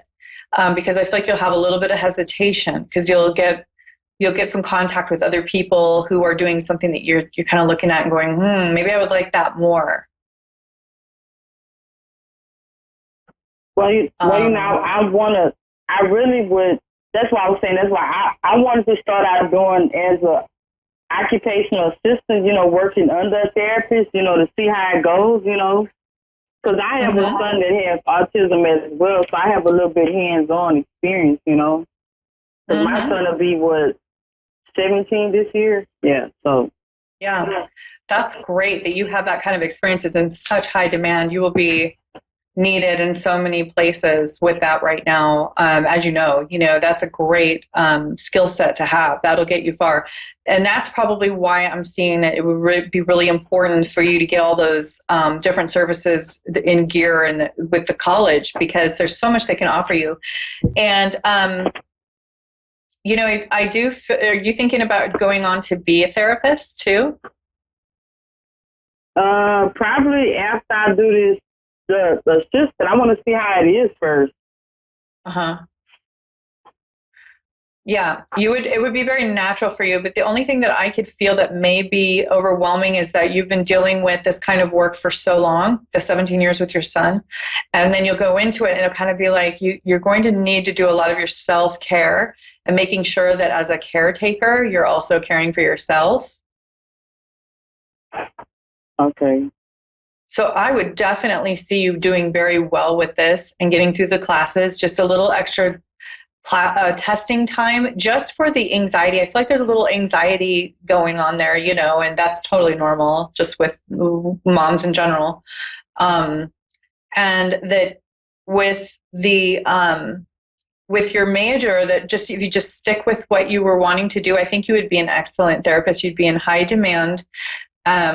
And that when you get a job, to be very selective of who you work with, because there's going to be a few options, bless you, there's going to be a few options where you can go into a few different directions, and to be very, very picky about who employs you, because there's going to be one specific place that's going to treat you the best once you get through your training and your schooling. And that you're going to want to stick with them because they're going to give you the best retirement. Okay. Okay. So does that answer your question? Do you have anything else you'd like me to cover? Basically, I'm not really worried about no marriage on them right now. I think I'm hoping it'll come along somewhere down the line. Yeah, I saw that actually happening later when you're more stable in your own space, where you feel like you have your own your unestablished place, your unestablished income, and you're going to be a really good half to that whole. When you're in a relationship, you're going to be a really good, stable. I can definitely see you as very independent, and he's just down the road. And I feel like you may even meet him in school. Okay. Yeah. That, you know what? I was kind of feeling it, but I wasn't for sure. Mm-hmm.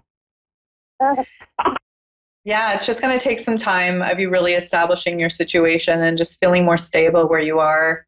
Because it feels like you have enough to juggle as it is. And then somebody else coming into the picture, it just feels like it would make it kind of messy right now. And it would just need to be the right time. And once you're through school and everything, it'll be perfect timing. Okay, because I know that, I don't know, you probably, because I just had a baby, 6 months ago? Mm-hmm. And during my pregnancy, like, my son father, he left me, so I was alone throughout my whole pregnancy, Mm-hmm. And now I'm still dealing with the baby pretty much by myself. So, that's why I was saying that, eventually, I was hoping, down the line that, I'll find somebody, and get married, after all I've been through. Yeah, I do feel that you would. And this is the nice thing about the college is that you would get childcare and you would get this really great break doing something that enriches you. And you're going to feel like you're really doing something that's going to make you feel really good about yourself, and like you're carrying on, you're kind of like moving on past all that BS and really able to step into your full potential for your kids. And then you'll be more ready to be in a relationship because it won't be all on you. It'll be like you'll be more empowered. You'll have all this support in place. And I feel like that's what these colleges, if you're going to a good JC, a good community college, they're going to have all those things in place, and they can have, like guaranteed transfers and things like that you can take advantage of. And there's all these different programs that you can also take advantage of.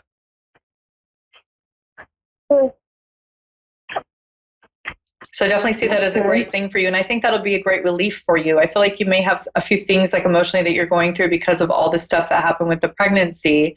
And now you're going to move into this college environment where you're feeling more like you're being productive. You have all these supports. You get, of course, you're tired, but, you get some breaks from doing this all day long, like this being this like ongoing thing of just like the constant day in and day out of like having to be the primary caretaker. I feel like it would be good to have those supports in place for you. So you get some help, you get some support. Yeah, I think that's what I need because I'm doing all of this by myself. Mm-hmm. It's a lot. I've done it too. I did it when I was in my early 20s. I went to a community college myself. And it was just natural for me because it was already in my plan. But, it's like, I feel like it would be great for you. I feel like it'd be a great environment. You'd be able to just fit right in and just start your classes. And it would be a nice breather. It would be a nice breath of fresh air for you to be in that environment, to have all that support in place for you. So I do have a next caller, but thank you so much for calling in. I appreciate you. And you have a wonderful night. And you can always contact me if you'd like another reading. Anna Olson Intuitive on Facebook, and then AnnaOlsonIntuitive.com. I have another caller, Savannah in Maryland. Savannah, are you there? Yes, I'm here. Hi, Savannah. How are you? Good. How are you? I'm doing great. How's your night so far?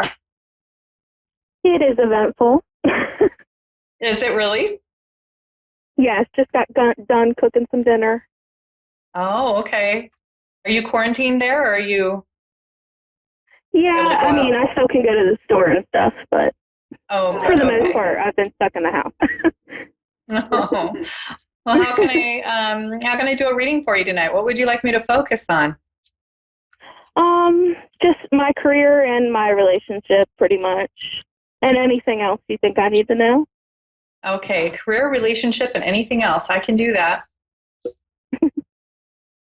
Well, the first thing that I'm kind of feeling is Your relationship, are you married already, or are you planning on getting married? We're engaged. We've been engaged 3 years. You're engaged. I saw a lot of marital energy coming through.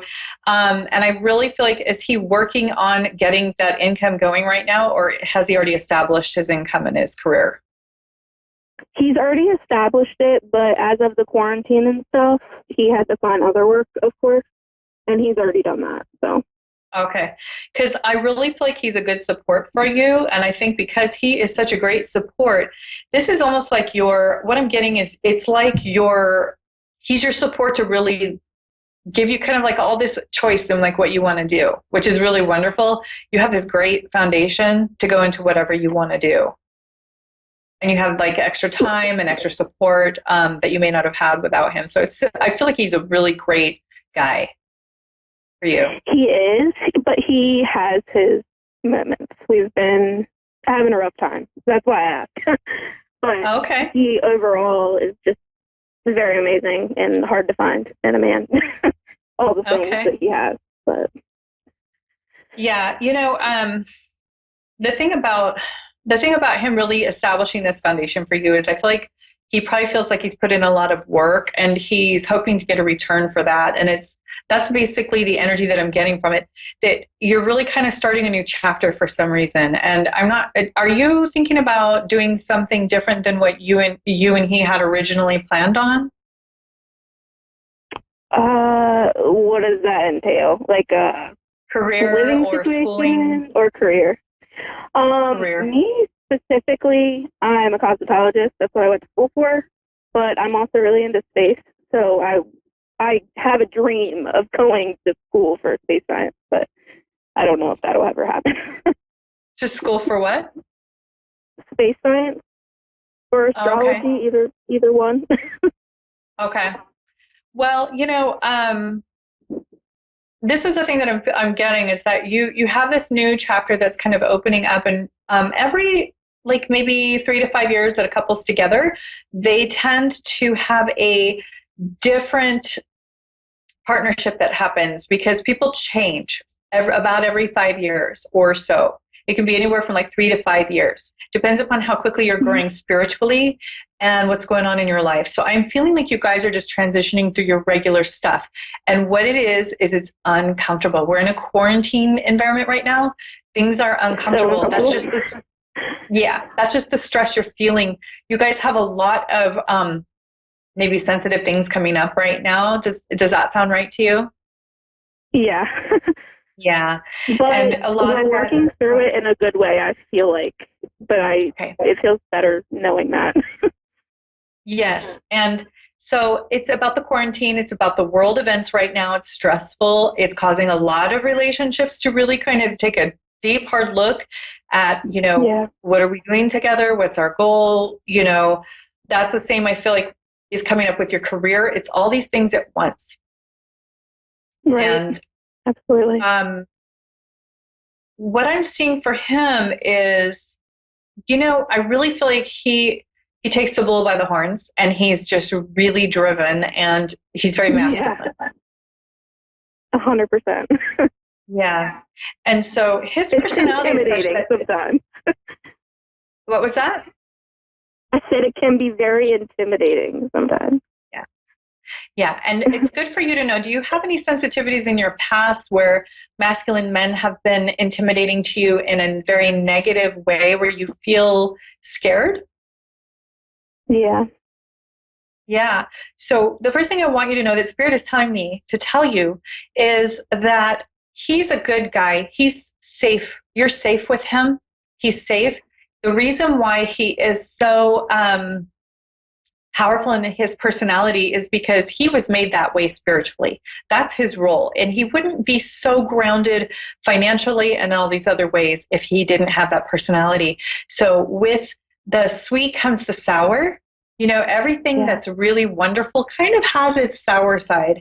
And what I like to guide people into doing is looking at that sour side and thinking, well, you know what? I'm going to make that whole thing sweet, because this is what I'm getting with it, and I have to tolerate those sour sides. And it isn't that he is controlling as much as he is, I'm just gonna have to say it, he's a little insecure. He's actually probably pretty insecure. So when you see him getting really masculine and kind of like that strong, like masculine energy coming out, what he's doing is he's trying to hide that he feels insecure, and he's trying to hide that he feels small. Oh.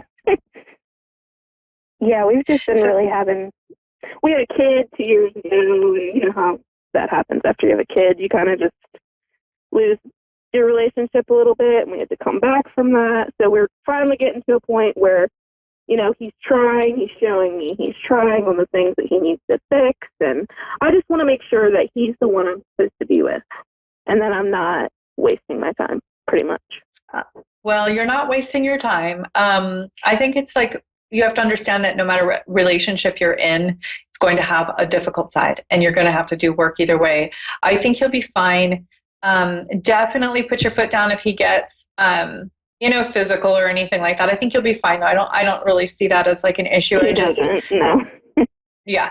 It's just, I feel like he's just really going to come out of it well. And I really think that it's good for you to tough it out, and just to know that when he's becoming really masculine, really that strong personality, that's the time for you to not back away, but just sort of leave that topic for later. Let him stew, Right. let him cool down, and then come back to it later, because you're also very feminine, and he's really trying to impress you a lot of the time. And he really cares about what you think, and it's very important. You're very careful with what you say to him when you're upset, because he remembers it, and it really affects him. So some people it affects more than others. I have just about a minute left, but basically, I do get a good feeling about your relationship. The thing that will work best for you right now is to know you guys are going to change every 5 years, almost entirely, even in like your personalities. Right. And that's normal. And these ups and downs, these ebbs and flows are just normal parts of relationships. And kids, it's not that kids are ruining your relationship. It's that it's really trying your relationship and bringing you closer through those trials. Right. And on top of that, my mental health has just not been great. He's probably just going through it with me right now, because I'm not easy myself. So. Well, that'll improve as your baby gets older and more independent. And I really feel like you're going to do a lot better as he gets older. I do have to go, darn it. But you can also reach me through my website, AnnaOlsonIntuitive.com. All my contact info is there if you'd like to finish up on the reading. And then also Anna Olson Intuitive on Facebook. You can reach me there as well. It's probably better to do my website, though. But you have a great night. And you too. I hope I can talk totally to you again. will. Thanks for calling in. We will. Thank you so much. Okay. Have a great day. Have a good night. So that's it for tonight. My time is up, but I really hope that you watch again next week, and I will love to see you again. Always, you can call me, contact me, AnnaOlsonIntuitive.com. I will see you next week. Thank you so much for watching.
to A1R Psychic Radio, Earth's #1 psychic radio network, and watching Moonstruck TV, enlightening television.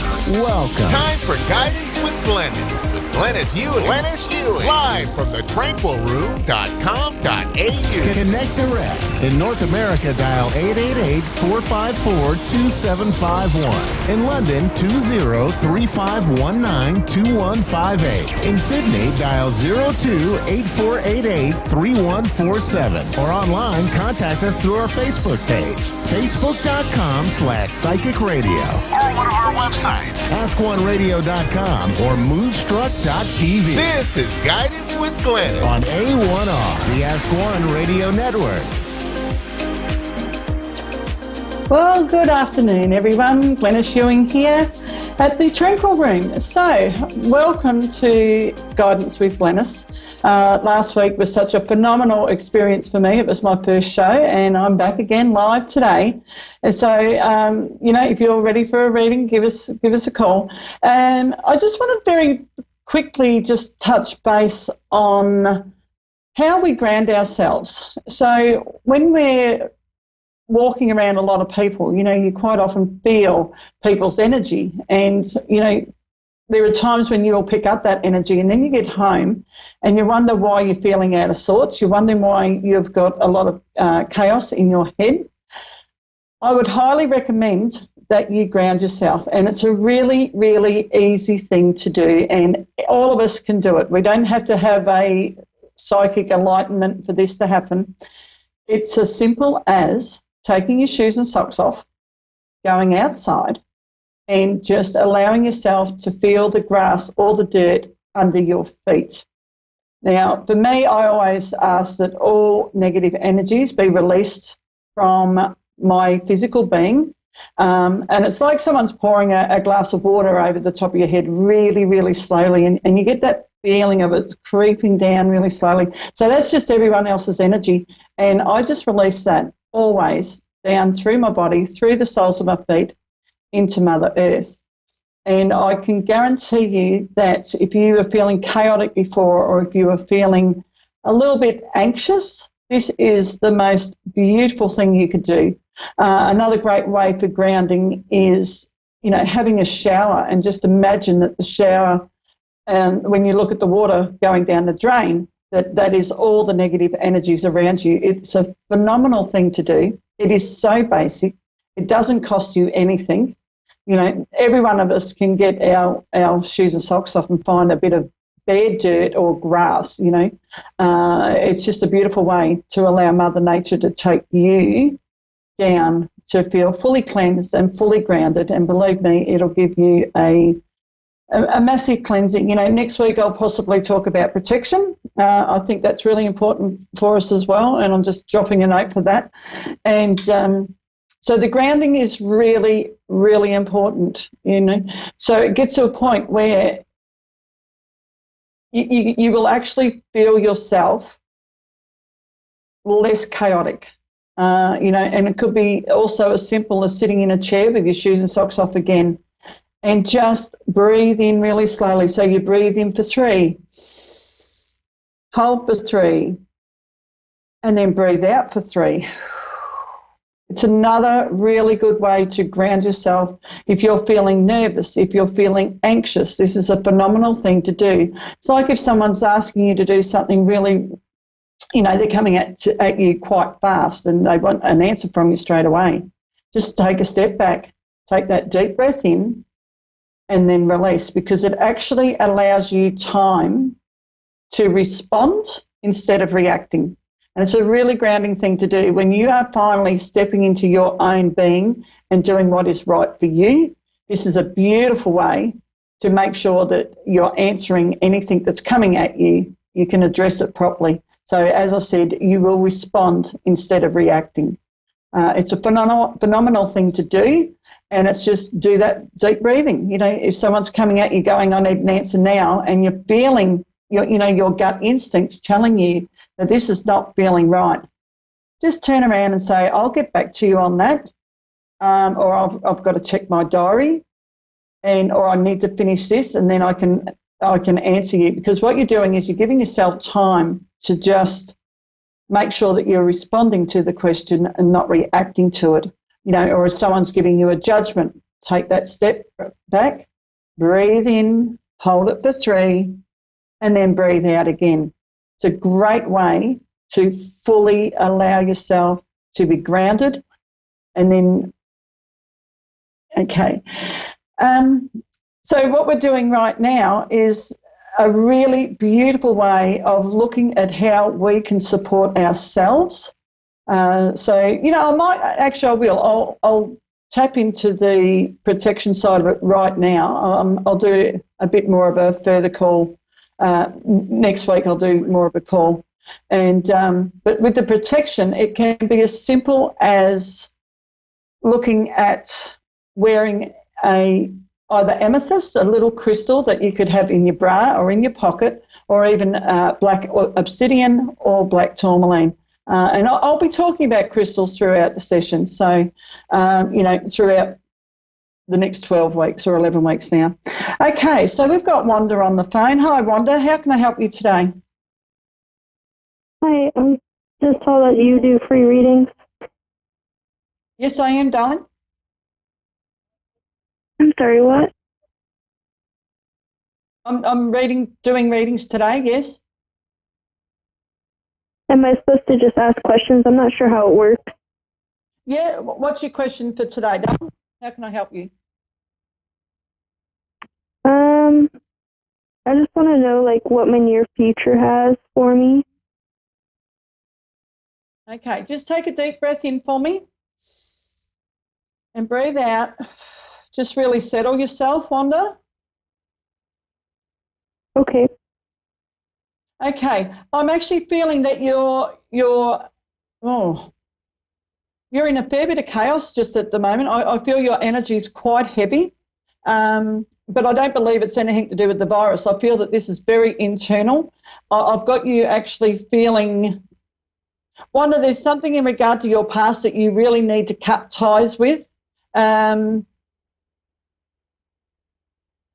I've got the age around 18 or 19. I feel that it's actually holding you in muddy waters, and you're the only one that's going to be able to get yourself out of this. I feel you need to look at how you are self-talking to yourself.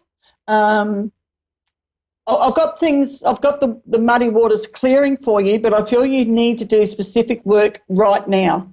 Now, are you resonating with the age of around 18 or 19? Was there I understand that we're on an international call here. I'm just wondering if I'm feeling there was a trauma of some description around that age. Are you resonating with that? A trauma? Yeah, around 18, 19. It's holding you in a dark place energetically. Does that make sense? Yes. Yeah. So, Wanda, what I'm feeling there, though, is you've got to do some work for you. And it's as simple as, well, it's not simple. I'm trying to encourage you to go back to that time in your life, because we've got to address that, Dale, for you to move forward. So I would be writing down what it is that you are feeling. Now, in America right now, I believe it's your new moon tonight. This is the perfect time to do this, because you're setting the intention that the past is not going to hold you back anymore. I would be writing down everything that you feel is holding you to your past that you need to let go of. If it's not a positive memory, you need to let it go. Okay? So, and it's as simple as writing it down, and then tonight I want you to go outside with this beautiful new moon, and burn it. Okay, release all that negative energy to the new moon. Set your intention that you're releasing anything that's holding you back from the past. Okay, are you able to do that? Yes. Yeah, honey, it's a really powerful thing, and what it does is it actually shows you that you've got the strength to move forward instead of waiting for everyone else to support you. You've got to support yourself, Dale. Because really you're the only one who knows exactly what it is that you need. okay? And this is a phenomenal way to do this. It is so powerful. I've done it myself. In fact, I do it regularly. You know, I always set my intentions and then burn it and release it to the new moon. It's an incredible thing for you to do. What I'm getting, though, you need to do this twice. You've got to do it tonight, and then I'd be recommending that you do it again tomorrow, okay? Because I feel that as you release one thing, something else is going to come up, and I feel that that could be even from the age of 15, okay? I'm getting your teenage years were not really comfortable. I feel that there's a lot of trauma around there, but you have the power to step forward and support yourself. Really connect with yourself and look at your self-talk. So with this, what I'm saying is if you do this twice, I actually feel that there's a beautiful door that's going to open for you. And it's got a path there that you really need to travel down. It's going to absolutely help you heal. I feel that you need to do a lot of healing, okay? Now, as I'm hearing that, I would be recommending that you work with rhodochrosite, which is a beautiful crystal, and it's all around your self-healing. It's a really great way for you to feel that you're supporting yourself. Because right at the moment, I feel if you were to talk to anyone, you would only tell those people what you want them to hear, okay, and what you're comfortable to hear. But what I'm seeing within 7 weeks, Wanda, I actually have you in a totally different place, okay? You've got a beautiful energy around you that is screaming to be brought to the front. I feel that this energy's, it's like you keep looking at it going, you know, you're not allowing yourself to be happy, Wanda, and this is the work that you need to do because this energy is screaming to come forth, okay? The thing I need to say to you, and I hope you understand this, is it's victim or victorious. It's your choice. And for you to be victorious, you've got to let go of the victim mentality, okay? Do you understand what I mean with that? Yeah. Yeah. Honey, there's great things coming. You've just got to allow yourself time to do this homework, you know. And it's called automatic writing, and I brushed on it very, very quickly. But all those emotions, so if there is someone that you feel that you have to say something to from your past and you've never been able to, the writing it down is exactly what you need. So it's just start writing. Just allow all your emotions to come out. Like verbal diarrhea, you know, you've just got to purge. So you don't worry about capital letters, you don't worry about commas and paragraphs, you just start writing. It is one of the most powerful things you to do. You don't have to reread it, you don't have to make sense. It's your story, but it comes out the way that you feel comfortable to. So then go outside. I always stick my letters in a saucepan. I go outside and I burn it. So you know that you're safe, you know, possibly have a hose or a bucket of water around you just in case the wind picks up the flame. So make sure you're doing it in a really safe environment. Release that. If there's any ash left in the saucepan, I always put water in it and then I go and flush it down the toilet. I don't throw it out in the backyard because the backyard doesn't need it. It's gone. It's going, okay? It is a really, really powerful thing to do. I'm being told, though, you need to do it twice. You'll need to do it again tomorrow. Okay? Okay. Yeah. Have you got any questions around that?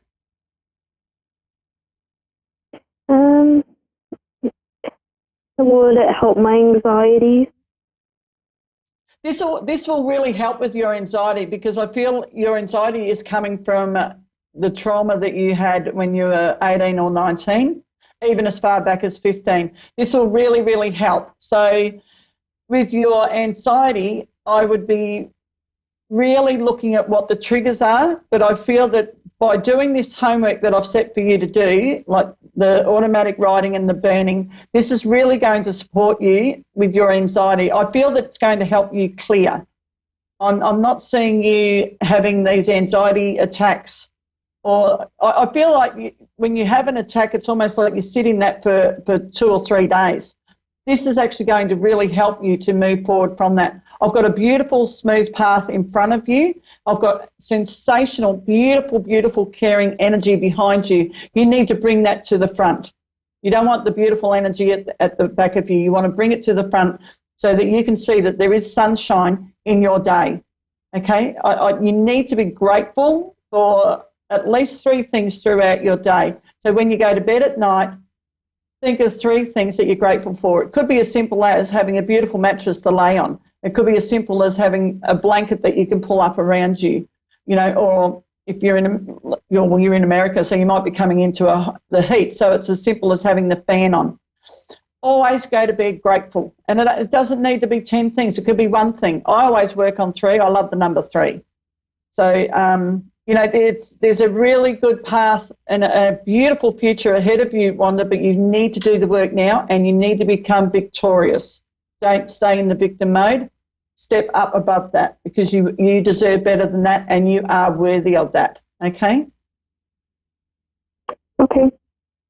All right. Thanks, Wanda. You have a sensational afternoon or night and, I'll look forward to seeing you next week. Thank you. Okay, thanks, Wanda. All righty. Well, that was a beautiful little lesson for Wanda. Okay, we've now got Ashley on the phone. So go ahead, Ashley. How can I help you today? Okay, so, when I spoke just before, we're just waiting on Ashley to come back. So as I spoke to Wanda then, I was explaining about the process of automatic writing. This is such a phenomenal thing for all of us to do. If we're feeling stuck, just start writing down about what you feel your blockages are. It's a fantastic way to clear any negative energies, and it's releasing we've all been through trauma. So the automatic writing is a phenomenal way to help you support yourself. It's incredible. Okay, we've got Ashley back. How can I help you, Ash? I really don't know. I don't know. That's a good question. Okay. All right. Just take a deep breath in for me, Ashley, please. Oh. Okay. All right, Ashley, what are you scared? You do have a question and you're scared of the answer. All right, you're not feeling truly safe just at the moment, Ashley. Ashley, I'm tempted to ask why you... Sorry, go ahead. No, you go ahead. Yeah, I'm tempted to ask why you actually rang because I feel you do have a question, but you're scared of the answer. So what I'm feeling right now, Ashley. Sorry, say again. It's a loved one. It's a loved one. A loved one. Okay. Yes. This loved one is in the here and the now. They haven't passed over. Yes, he passed over. They're alive. They're alive. No. They passed over. Okay, sorry. Okay, this is an interesting one, Ashley, because I've got actually 2 spirits around you. Oh, wow. Mm-hmm. I'm feeling right now that there is a male figure around you. I actually feel it could be even a son. Have you had a child pass over? No. Okay. That's interesting because I've got a male spirit around you, but it feels like a son. May even be, sorry. I'm not just going to say something for the sake of saying it. I've got a male figure around you. It feels like a son, could be a nephew or a young brother that's passed away. But what I'm feeling is this, okay. Actually, I'm being told. It's a brother. I'm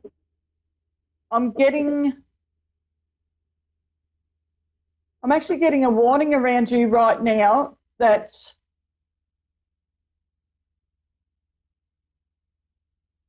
there's something hanging in your wardrobe that I feel has been given to you, and I'm getting a negative energy around that. Are you having restless sleeps at the moment? I'm sorry? Are you not sleeping well at the moment? No. No, I actually feel that there's something in your wardrobe that has been given to you. It's like a coat, but I feel that this coat has come from a place, the wearer, the original owner, was not in a great place themselves. I feel that they were quite negative, and I feel that that energy is in the coat. There is a spirit around you telling you that this coat or jacket needs to be left. They're actually trying to protect you. I feel that it's a male energy that is, or a male spirit that's around you, and they're trying to protect you, but there's something in regard to this coat that's in your wardrobe. I feel if you were to open the doors, or if you could run your hand near where you hold all your jackets or your coats, you'll feel a change. I actually feel that it's almost a coldness, and it's like if you were to put this coat on, that you would be feeling, it should be feeling warmer than what it is.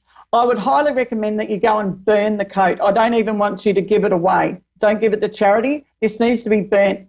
There's an energy around this coat that it will not do anyone any good. I'm not trying to scare you with that. I'm just getting a warning sign that you really need to go through your wardrobe. I'm really feeling you need to go through your wardrobe and just feel around the energy around the clothing. Does that make sense? Yes, I do. Yeah. I feel that you'll know this, even to look at this jacket, I feel it's quite bland. Like it doesn't give you a warm, happy feeling when you're looking at it. But I honestly feel that as soon as you open the wardrobe, you're going to know exactly which jacket or coat it is. It doesn't bring you warm, happy feelings at all. Okay. Yeah. Now, actually, I'm feeling there's a celebration coming up for you, and it's a really exciting time. I'm sensing that you're going to receive information within 10 or 11 weeks. You're going to receive information that needs to be celebrated. Okay. I actually feel it may be around health.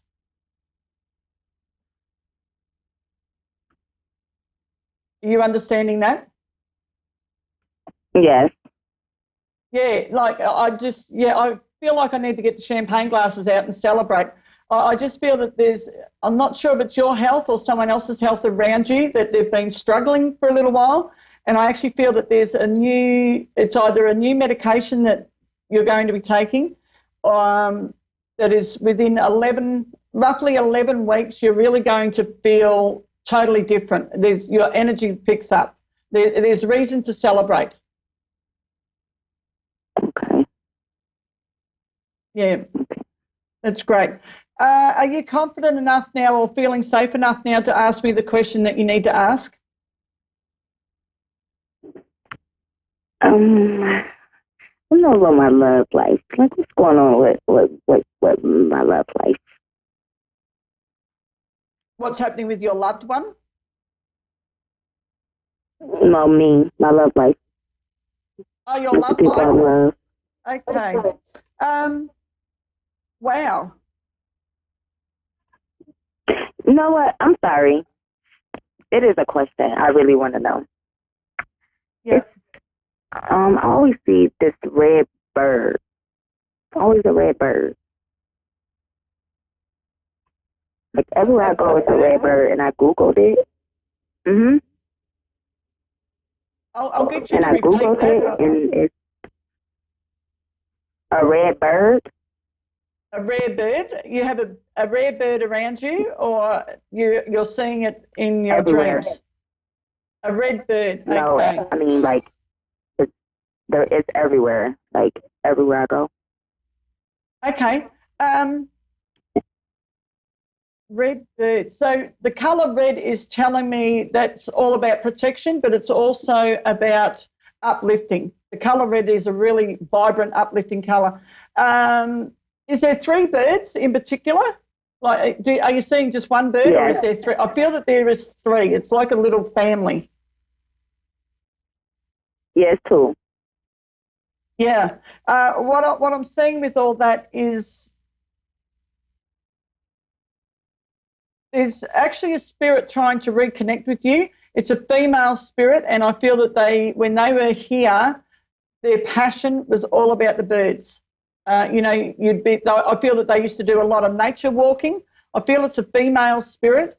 They were really at home looking at nature. I feel that they would also have either embroidered birds or painted, or may have painted them or drew them.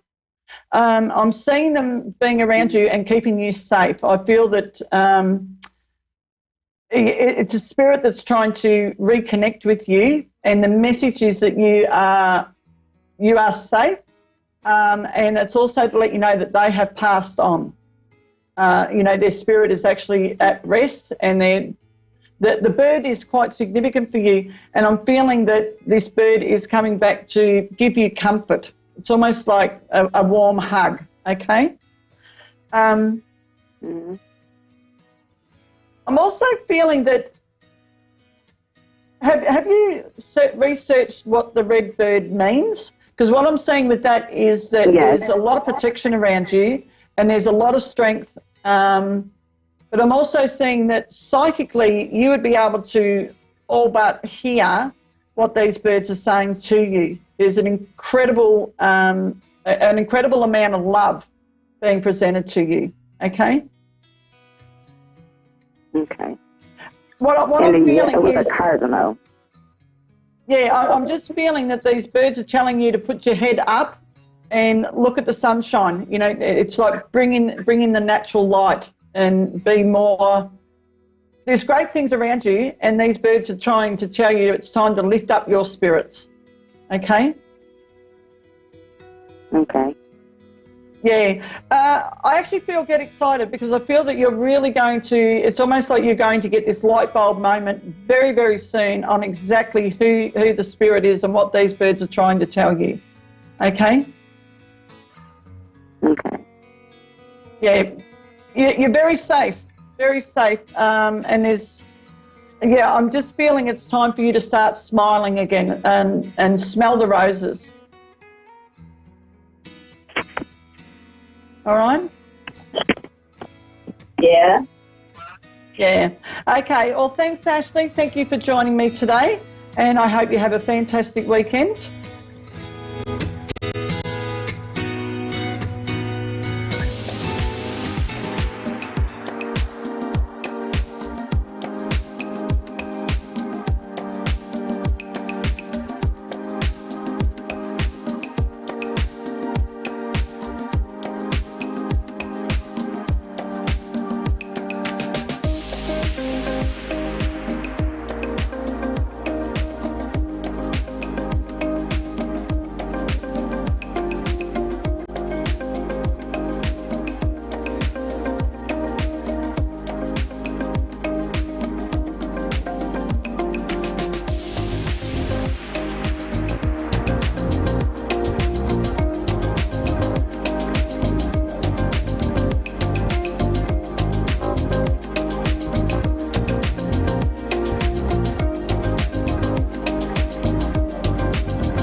To A1R Psychic Radio. Earth's #1 psychic radio network, and watching Moonstruck TV, enlightening television. Welcome. Time for Your Time to Shine with Julie Yeager-Walker. Live from Wings of Souls with Julie.com. Connect direct. In North America, dial 888-454-2751. In London, 20-3519-2158. In Sydney, dial 02-8488-3147. Or online, contact us through our Facebook page, facebook.com/psychic radio. Or one of our websites, AskOneRadio.com or Moonstruck.tv. This is Your Time to Shine on A1R, the Ask One Radio Network.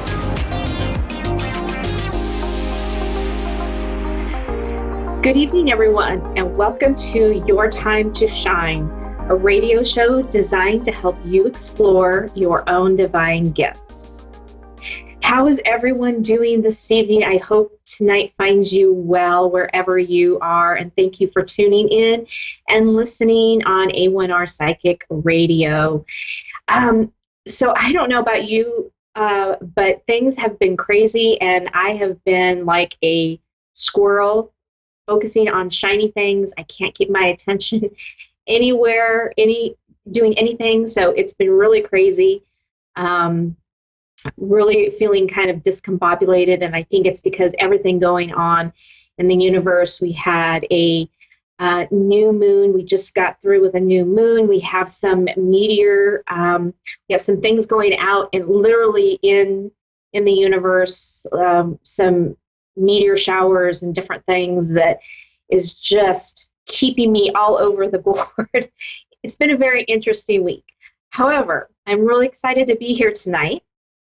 And I had a really interesting conversation. So this week we had a meeting. We always have a Monday morning meeting at my workplace. And we usually pick just some random topic. My boss calls it an icebreaker. So rather than doing a typical icebreaker, it's just to get people talking about, maybe what they did for the weekend, and there's all different topics that we talk about. But he did something a little bit different this week, and it really resonated with me. And I just thought I would share this with you because I think it was just a really great topic. It really hit home with what we are dealing with right now in this time. And it's, what have I learned since this whole new realm of life started with COVID-19? We're working from home, we're social distancing, we're doing everything online rather than going out and minimizing contact with people. So what is it that I have learned during this process? So I wrote down some of the things that my coworkers said because I thought they all had some really fantastic things that they learned about. And I know that as I read this off to you guys, it's going to resonate with you guys as well. The number one thing, family is everything, right? And that is so true right now. Family is really our most important. Health, having good health is something to count your blessings on right now. Don't sweat the small stuff. Yeah, you realize what is really important in your life, and you just kind of push away all those other things that really, that you really don't need to worry so much about. Being mindful about how we spend our money, using our resources, and expanding our energy, all really good things, right? We're slowing things down. Our burnout level is probably a lot less right now, and maybe we're getting burned out in different ways. But you're looking at how you're spending your money. Everybody is on a really tight budget.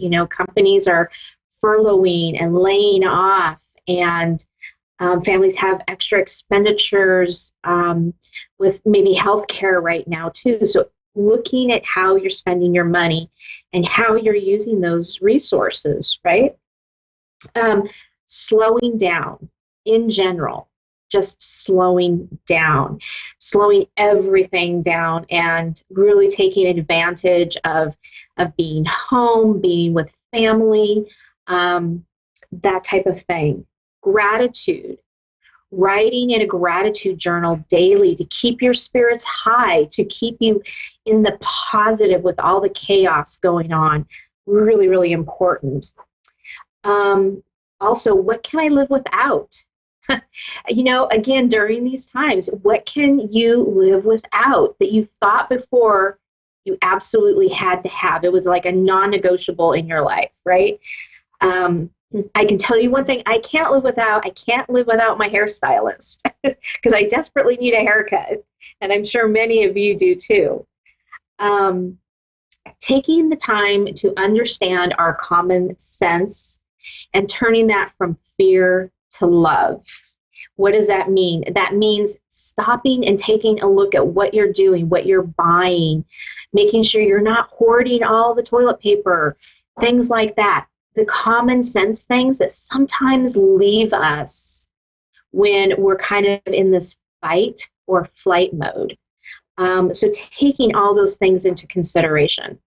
So, it's been really interesting. I posted something on both my Facebook pages, Julie Yeager Walker Medium and Your Time to Shine. And if you're listening in tonight, I would love to know from you, what is it that you have learned through this experience? Because the things that we're learning right now, we're going to take with us. I mean, this new norm, this new way of living, I don't think is really going to change that much when we go back and not worrying about social distancing, and manufacturers are up and running and people are going back to work. There's still going to be some changes of what we're dealing with right now. So what is it that you have learned that you can take with you into this next phase, whatever that is going to look like? Because right now nobody knows what that is going to look like. You don't even know what tomorrow is going to look like. So here's one of mine: staying in the moment, right? For me, being a planner, it's really hard because I'm always looking into the future. I'm always looking at what I'm going to be doing, or planning, or making sure things turn out just right. And so that's been a big thing for me to adjust to, is right now you can't really look too far ahead in the future because it's going to change. So all you can do is focus in on the moment and live your life in the moment. And I think for me, that's been one of the biggest things, besides realizing how important family is, and family time. And I think you've heard me mention on past shows that right now we are really focusing in on sitting down at the dinner table together as a family. Today, my daughter and I sat down and had lunch together at the table, and discuss things that were going on with her and school and this and that. And so it's having those times, right? Having those times, slowing it down, taking those moments of time, because they are so, so very precious. So hit me up on Facebook. Let me know what it is that you have learned throughout this process. With that, we are going to go to the phone lines. Right now, we have Heidi in New Hampshire. Good evening, Heidi, and welcome to Your Time to Shine. Hello. Hi, how are you? I'm good. How are you? I'm good, thank you. What can we do for you this evening?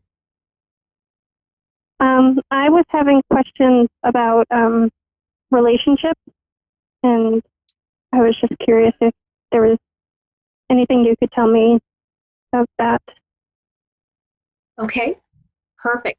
Let me take a couple of seconds here and tune in to see what your loved ones have to say about relationships, and I'll be right back. There will be a little bit of silence, but I'll be right back with you, okay? Yep.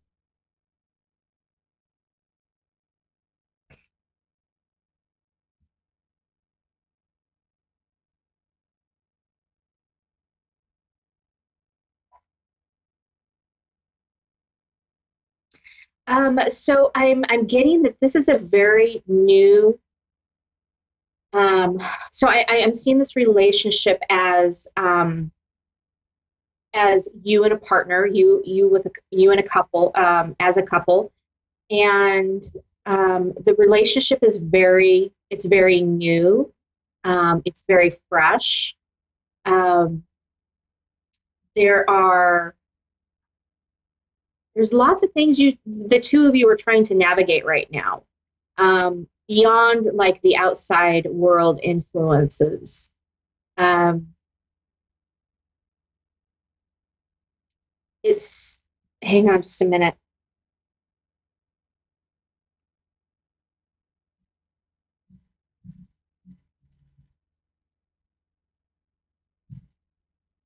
It's okay. So they're showing me that it's a very caring, very loving relationship that you guys have.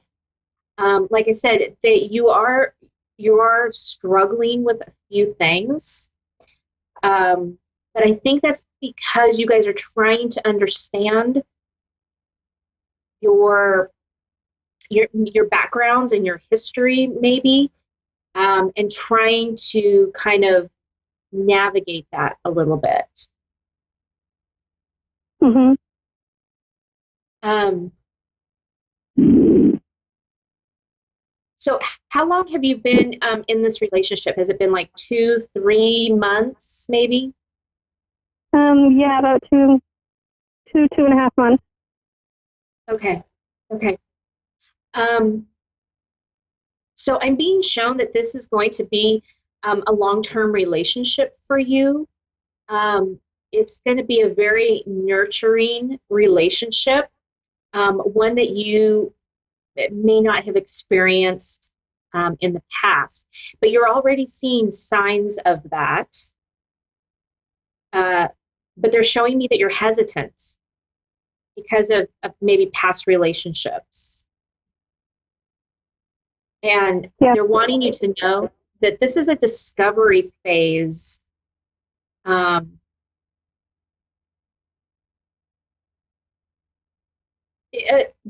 his name start with an M? Is it Michael or no? No. Okay. Okay. I'm just getting Michael. But the two of you are in this discovery phase, so to speak, and they're they want you to know that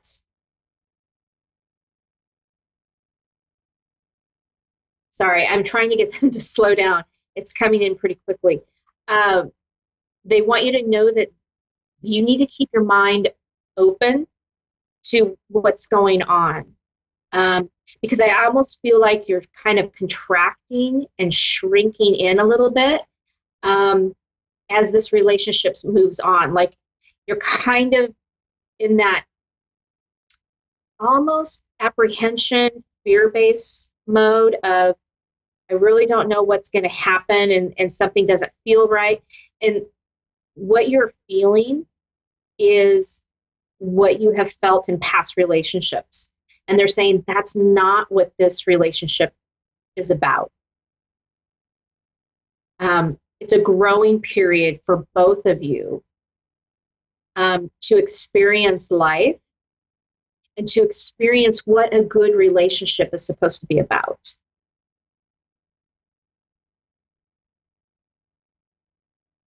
I understand that. Can I ask, because you said that they're talking, can I ask, like, do you know who's, like, showing up for me? Oh, who is showing up for you? Did you say? Yeah.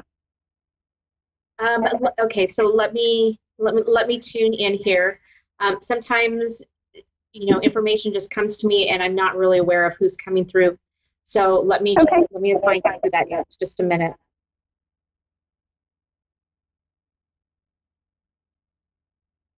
I do get that it is a female presence. I am getting that it is your aunt. You guys had a really strong connection, didn't you? I did with my grandmother. or your grandmother. Do you have an aunt that passed away? No. No. Okay. She's showing me as kind of like a younger version, which sometimes they don't always show up as like, you know, the older grandmother or whatever. I'm being shown that this person is a lot younger in age, and so that's why I was going to aunt. But you guys had a very strong bond. I can sense that bond and feel that bond.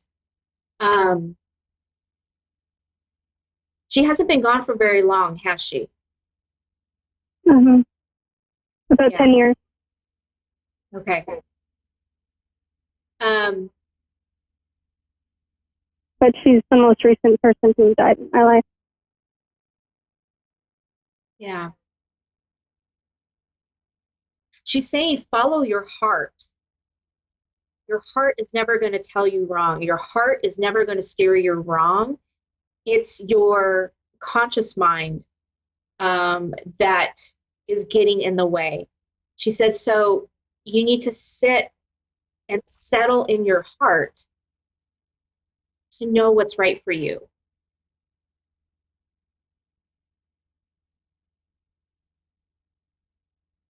She's blowing little kisses. She's very sweet. Yeah, she is. Yeah. A very beautiful soul.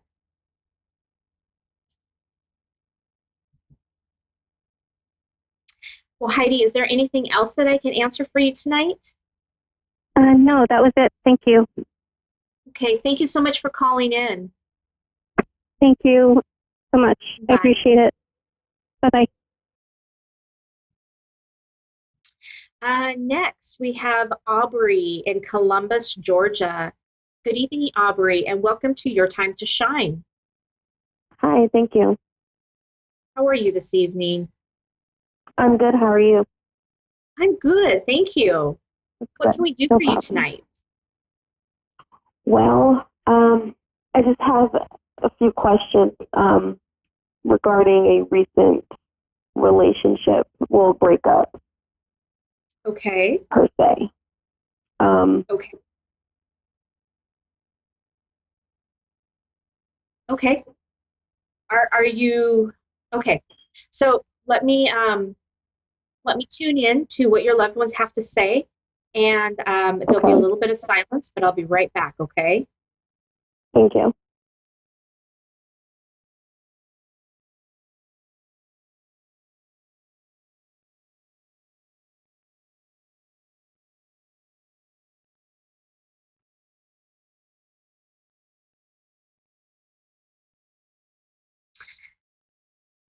Okay, Aubrey. This was a really tough relationship, wasn't it? Yes. I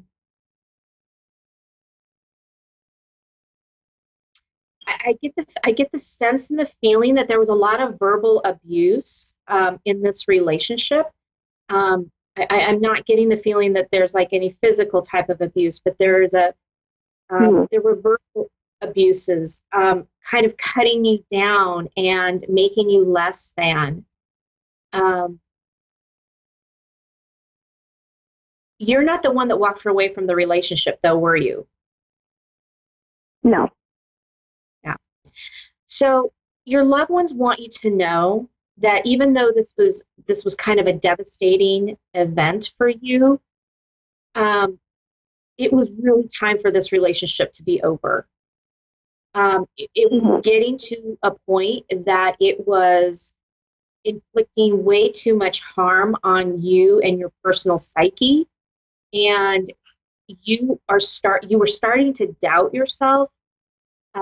You were starting to feel like you were the one to blame, and you were taking that responsibility on as your own, when it wasn't your responsibility to take on.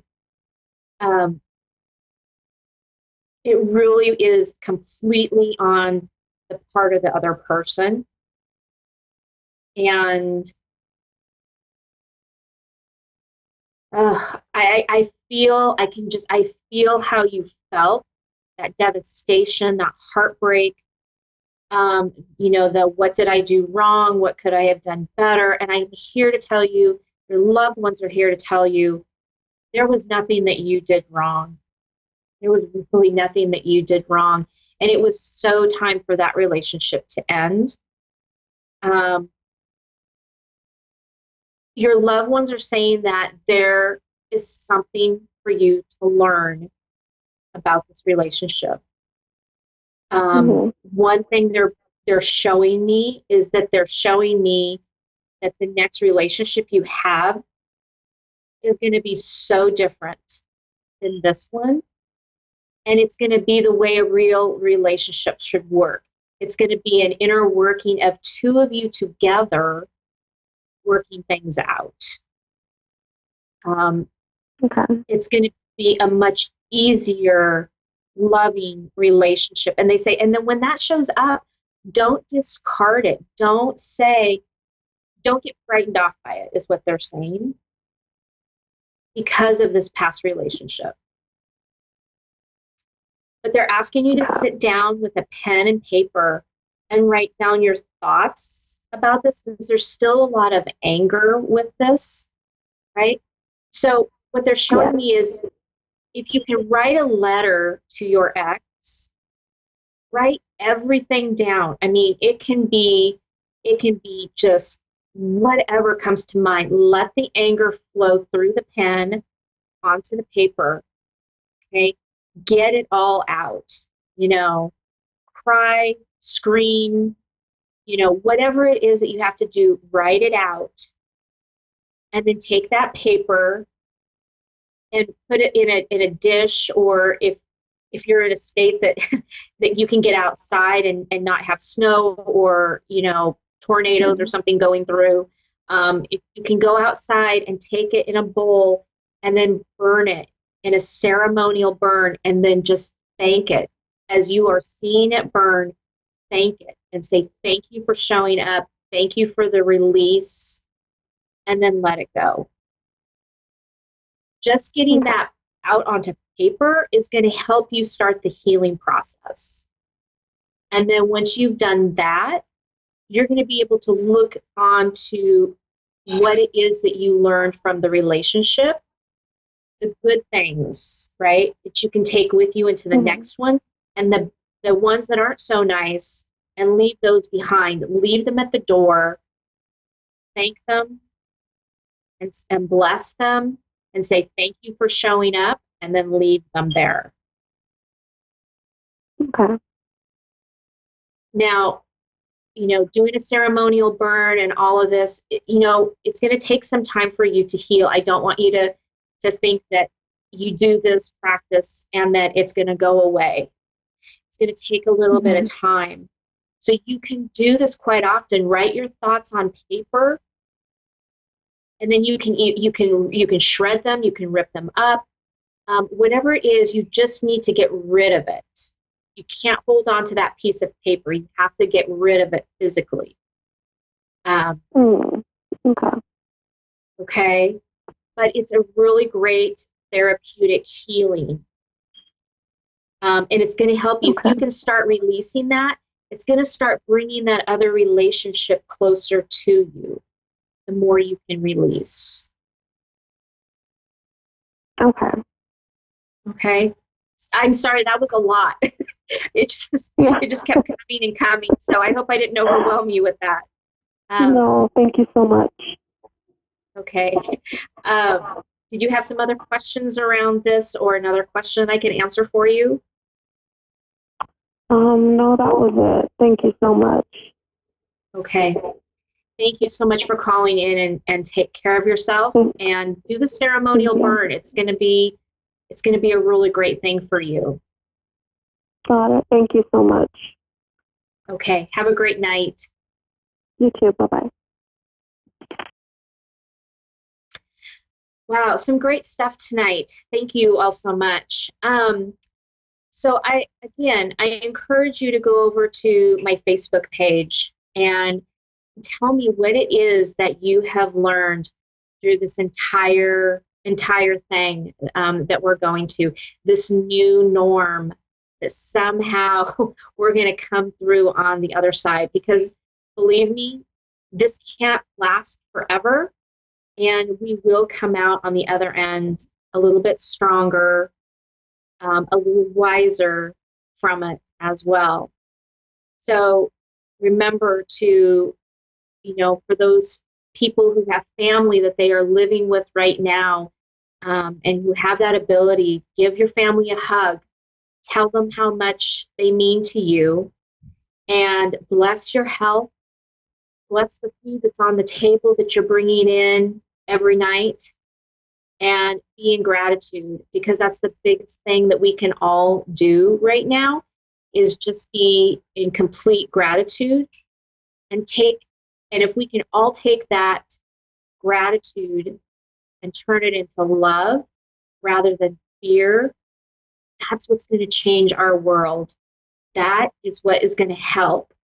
Be the light, be the person that somebody else needs in their life, be that support, that love, that ear somebody needs to just talk it out. Be all those things. And with that, we can lift the world up. So thank you so very much for tuning in tonight. It was such an honor to be here with you. You can reach me at my Facebook page at Julie Yeager Walker Medium, or Your Time to Shine.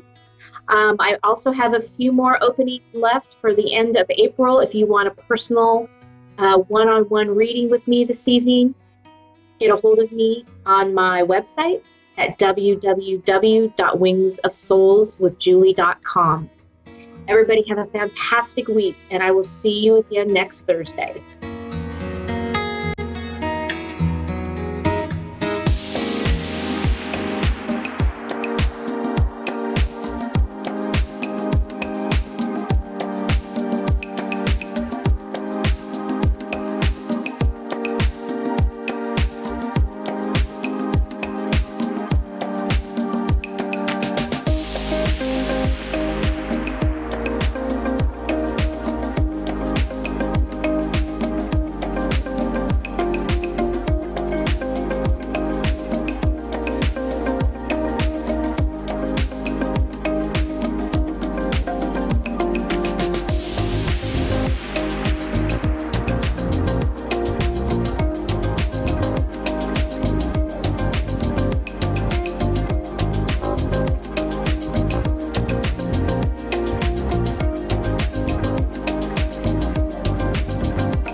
Psychic Radio Network and watching Moonstruck TV, enlightening television. Welcome. Time for Avid Advice Live with Fia Johansson. Live from AvidAdviceLive.com. Connect direct. In North America, dial 888-454-2751. In London, 20-3519-2158. In Sydney, dial 02-8488-3147. Or online, contact us through our Facebook page, facebook.com/Psychic Radio. Or one of our websites, AskOneRadio.com or Moonstruck.tv. This is Avid Advice Live on A1R, the Ask One Radio Network.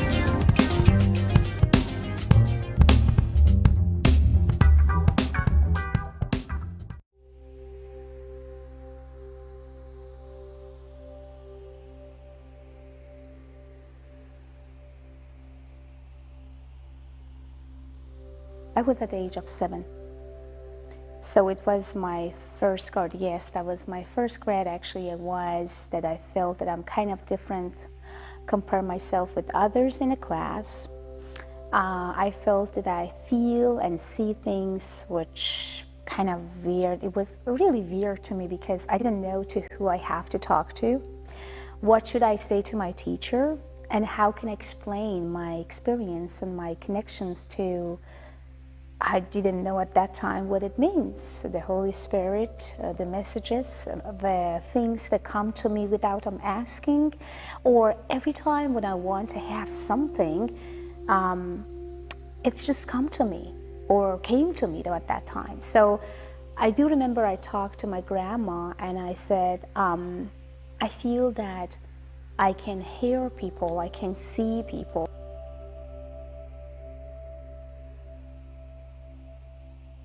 Yeah, it was about actually making a decision. It was about that just do something, because every time when someone had some need, believe me or not, they come to me by themselves.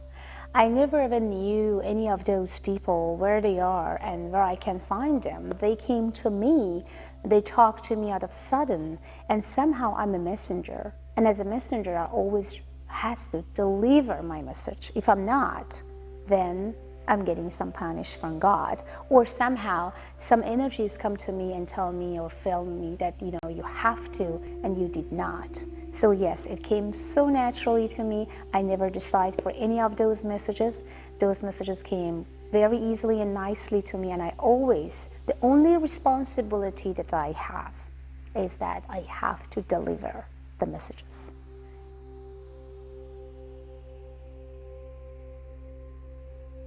Well, I raised with my grandpa and grandma, so I did not know anything about my parents until I was 11 years old. And my mom and my dad got married, and I was just 9 months when they got divorced. Both of them been very young and very mature, as I heard. My dad never been in Iran because after they divorced, so my dad moved to Italy or in Europe. So, and my grandparents did not even tell me about that I have mom and dad. They just act and also pretend that my mom is my grandma and my dad is my grandpa. My mother is my sister and my uncles is my brothers. So that I heard until I was 11 years old. So I was just around the age of 13 that I started thinking about that I need to do something by my own. And of course, my Holy Spirit and God always was behind me, helped me, guide me, and let me know exactly where to go and how to do. So I started a little business by business, and I felt that, oh, now I became a businesswoman. It's like a young 13 and 14 years old lady that is starting to kind of, feel and sense that she has connection to people.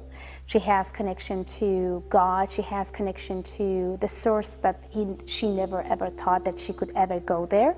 Like every single business as you could imagine, like computer and other things that I never had any experience of. So yes, I start my real business at the age of 13. and became actually the marketing manager for a big company actually in Iran, in Tehran, as a marketing manager. Yes, I did.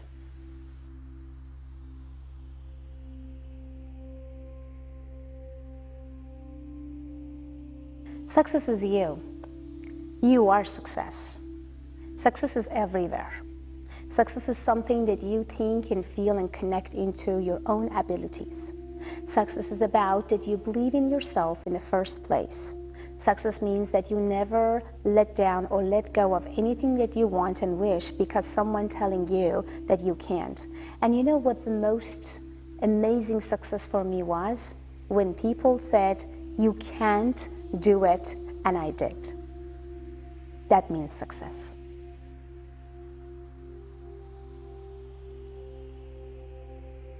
I am actually gave me the very nice, beautiful hicks of you are who you are. It's just remind me about who I am.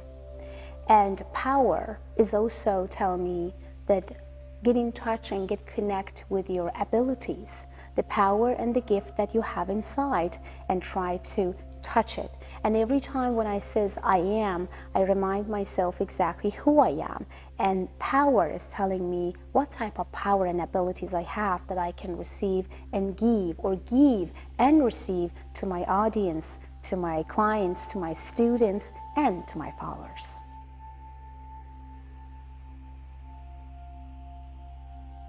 You, my students, my audience, my followers, and those that I don't even know, but I'm talking to them daily, maybe 10 times a day. Sometimes I may not know exactly who they are, but when they're calling me, when they meet me, when they cry, and when they feel that I know them for so long, that is exactly the inspiration. And every time when someone calling and says, well, Fiona, things happened. Well, Fiona, because of you, my life getting better. Well, Fiona, thank you so much. You saved my marriage. Well, Fiona, thank you so much. You healed my husband. Well, Fiona, thank you so much for everything you did. That is exactly the inspiration for me to go and do everything that goes from my power, little by little, to make you guys happiest.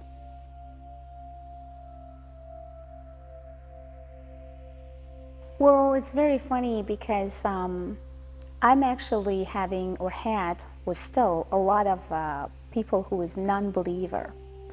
And what the funny part was, those who was non-believer, when they was around me, the Holy Spirit and the guidance that come from the add energies is just showing them that they are completely wrong. Things happened that I was with them, messages come from others, so they kind of like being shocked one after each other that, wow, we didn't even believe, we didn't even thought, we couldn't even, you know. So I understand that there's a lot of people that is non-believer, but you know what? This is exactly what I'm telling to people. If you are believing that you are living, that you have blood in your body, that you can move your body from here to the left and go to the right, means that you can feel and sense. And then you get connected to the sense of the energies that you have inside. Then you can feel more and more. As you know that animals can feel and sense before any bad things is going to happen, because they have a very strong sense. It depends. If you are a person that trying to, you know, make your sense or see your sensualities in your emotion, your vision, imagination, your subconscious mind, get close to that power, then you can see, feel, and connect to the spirit. If you don't, if you disable those visions, if you disable those beliefs, if you disable that there is nothing as a miracle, everything is all about this, everything is all about that, everything is all about black and everything is all about white, there is not in the middle, what I have to say is completely wrong.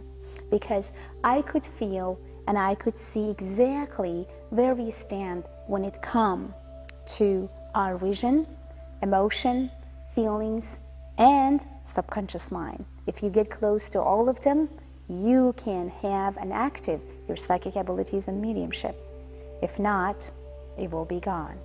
So those who don't believe, they may never gonna activate the third eyes, the emotion and the vision in their life. So my advice to all of them is about to open up, activate it, believe it until you achieve it.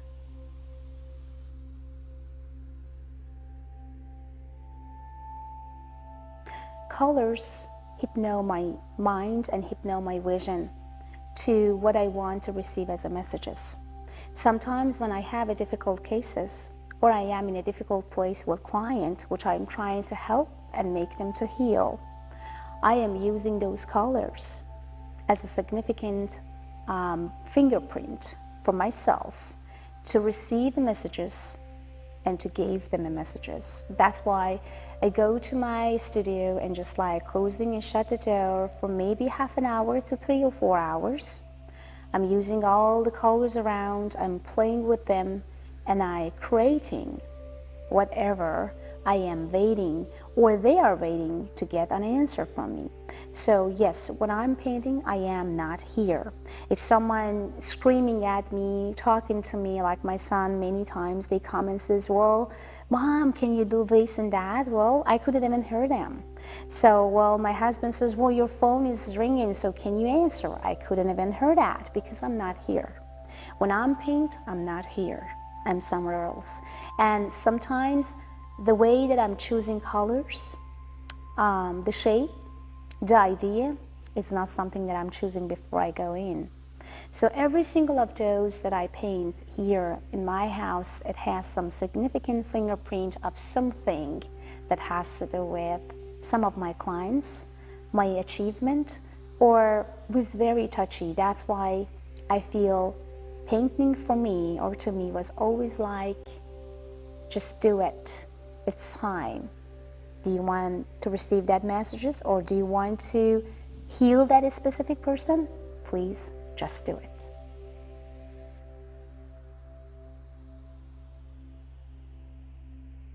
So many people ask me about, like, is it a pentagram? Is this something that, is this not a pentagram? Is it not something that people or others use? Pentagon is my technique. It's my technique in between God, me, and Holy Spirit.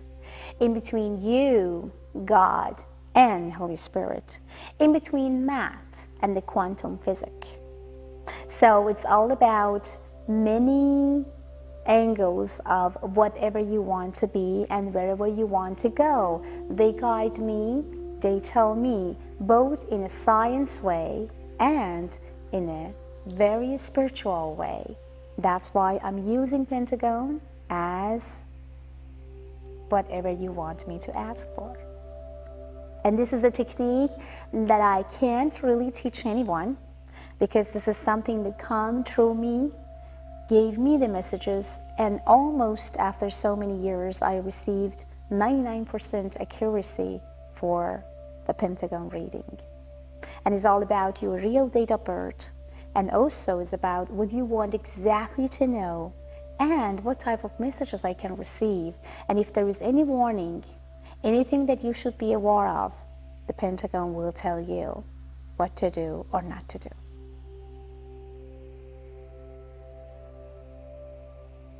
I'm working with all law enforcement, lawyers, police officers.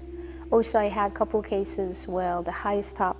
So, yeah, I do. There is a lot of mystery questions about mystery murder cases, about questions that why this person is just like missing for 2 months without even have any sort of communication or connection with the family. The lawyers basically had kind of like insurance company cases, example. They want to know that if that specific company telling the truth about what happened or not happened. And through their investigation, they're going to figure that, oh no, that's not true. Because the only things I'm telling them that there is 2 ways or 3 ways that they are lying. The first is this, the second is this, and the third is that. So it's now up to you where you're going to go and investigate. And also when it comes to missing people, it's always a pleasure to helping missing, people or family that who has a lot of pain because their family is not around. So yeah, it's such a pleasure when just like trying to use my abilities and my Pentagon, of course, to see exactly where they are. And if sometimes fortunate, I can tell them that yeah, exactly where they are, but sometimes unfortunate, I have to just find a body for them and then let them to release and relief from that pain.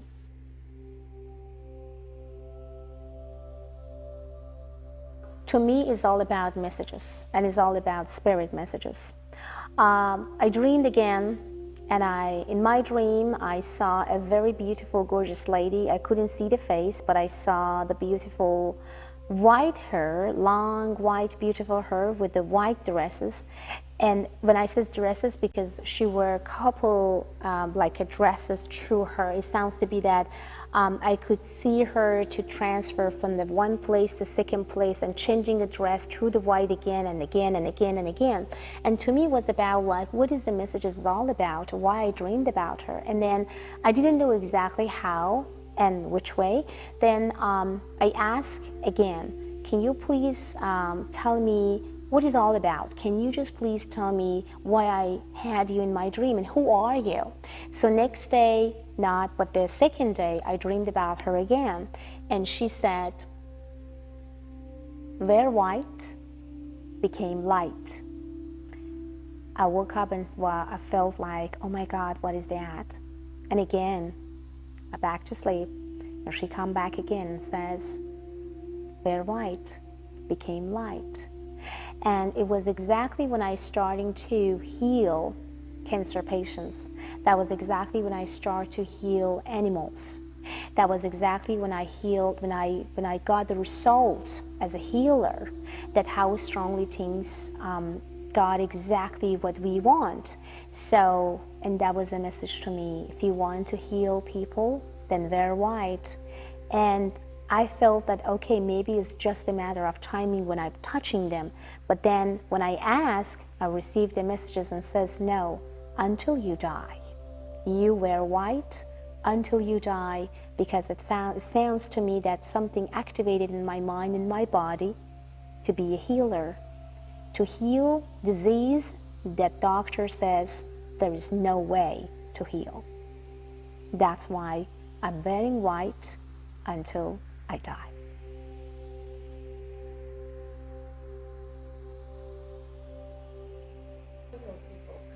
Well, my message to singing people is about don't give up, because, and if you guys have any bad experience in the past, that doesn't mean that it's going to continue, because life is just about you, and is about that how you look at the life and your, passion what you had. So let's say that people come back and say, well, you know what, I've been hurt, I've been raped, I've been abused, I've been this. My advice to all of them is about stop to say, I've been is a past. I don't want you to live in the past, because past is past. It's just going to give you more blame and anxieties. And then what you want to do from now on, do you know exactly what you want from the new guy? Because many of those clients that I have, they may say, well, I don't know, I just want a real man. And who is the real man for you? A real man is about to be a very wealthy man but kind of stupid, or a man that has everything. People says, oh, I want to have everything together. What I says, well, lady, everything means everything to you, but you have to be specifically and significantly know exactly what you want from that guy. So for those who are single today and a kind of give up because they don't know exactly what to do and where to go because there is no man, well, of course there is. And of course you can make it. And of course you can find your twin flame, your soulmate, the man that you are going to be connected for whole life. But it's all about give and receive. For a woman who wants to just receive and be as a receiver, they are not going to go anywhere. Even the man that comes from the Holy Spirit and trying to be a perfect model is not going to make you happy. So you have to first be happy on your own skin before you date anyone. And if you are not happy in your own skin, then please don't date anyone, because you destroy your life and destroy that person's life as well. Be happy in your own skin and then start dating and feel and receive the moment that you want. So the art, exactly as I said, the art of receiving is giving.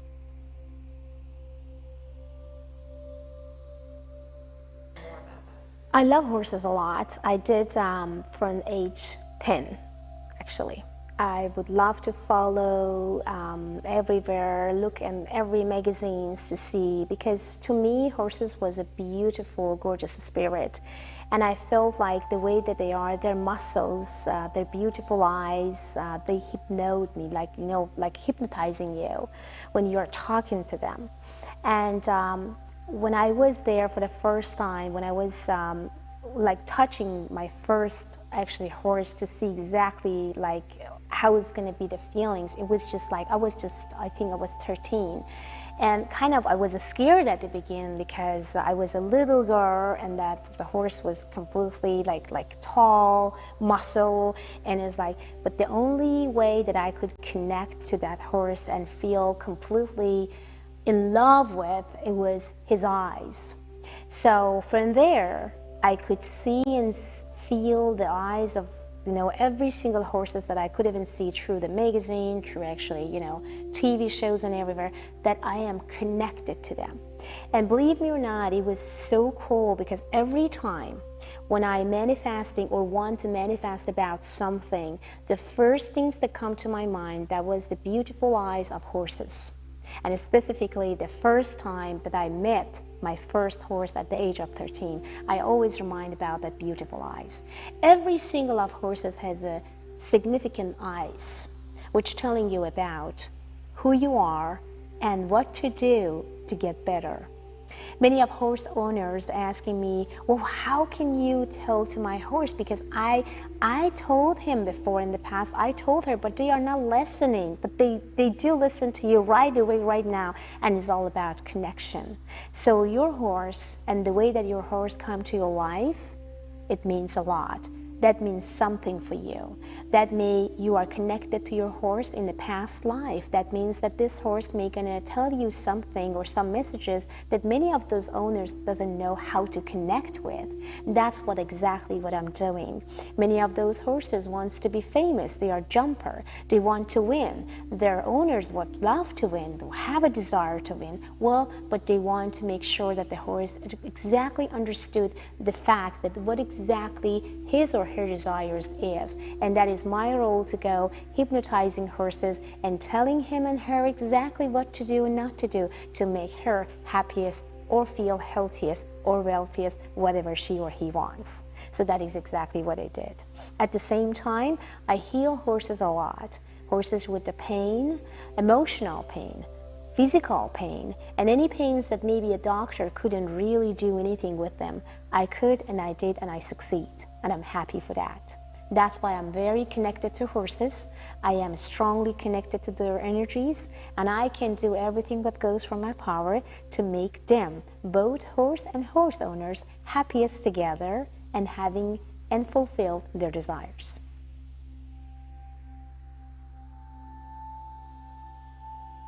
Okay, the way that you guys can see me or talk to me or find me is in 3 ways. Okay, the first way is Avid Advice. AvidAdvice.com is an online platform that you guys could just call, chat, and ask any questions you guys have. Many of you guys may not living in California, or maybe you are located in Europe. Many of you guys may be in Australia, maybe in another state. So it's kind of very hard for you guys to fly here and just say, well, you know, Fiona, can you just ask this, you know, just answer these questions. So you can call and chat with me anytime and no time. I'm always online 24 hours and 7 days because of all the clients that I have worldwide. Then, you know, they're going to be the shortest, the nicest, and maybe for you, the easiest. And the second is my radio shows, which is people calling and listening to my radio shows for half an hour, but unfortunately not people can find me easily there because there's tons of people that waiting on the line to trying to have a convo with me. And the third one, which is the best ever one you can think and imagine, is a face-to-face meeting in my wellness center with my team in Corona Del Mar and in Avid Awakening. So we do a lot for you guys. We will do and touch your soul, your body, and your emotion, and get you closer to yourself. So that's why I'm receiving a lot of emails after that says, well, Fiona, I would love to see you again.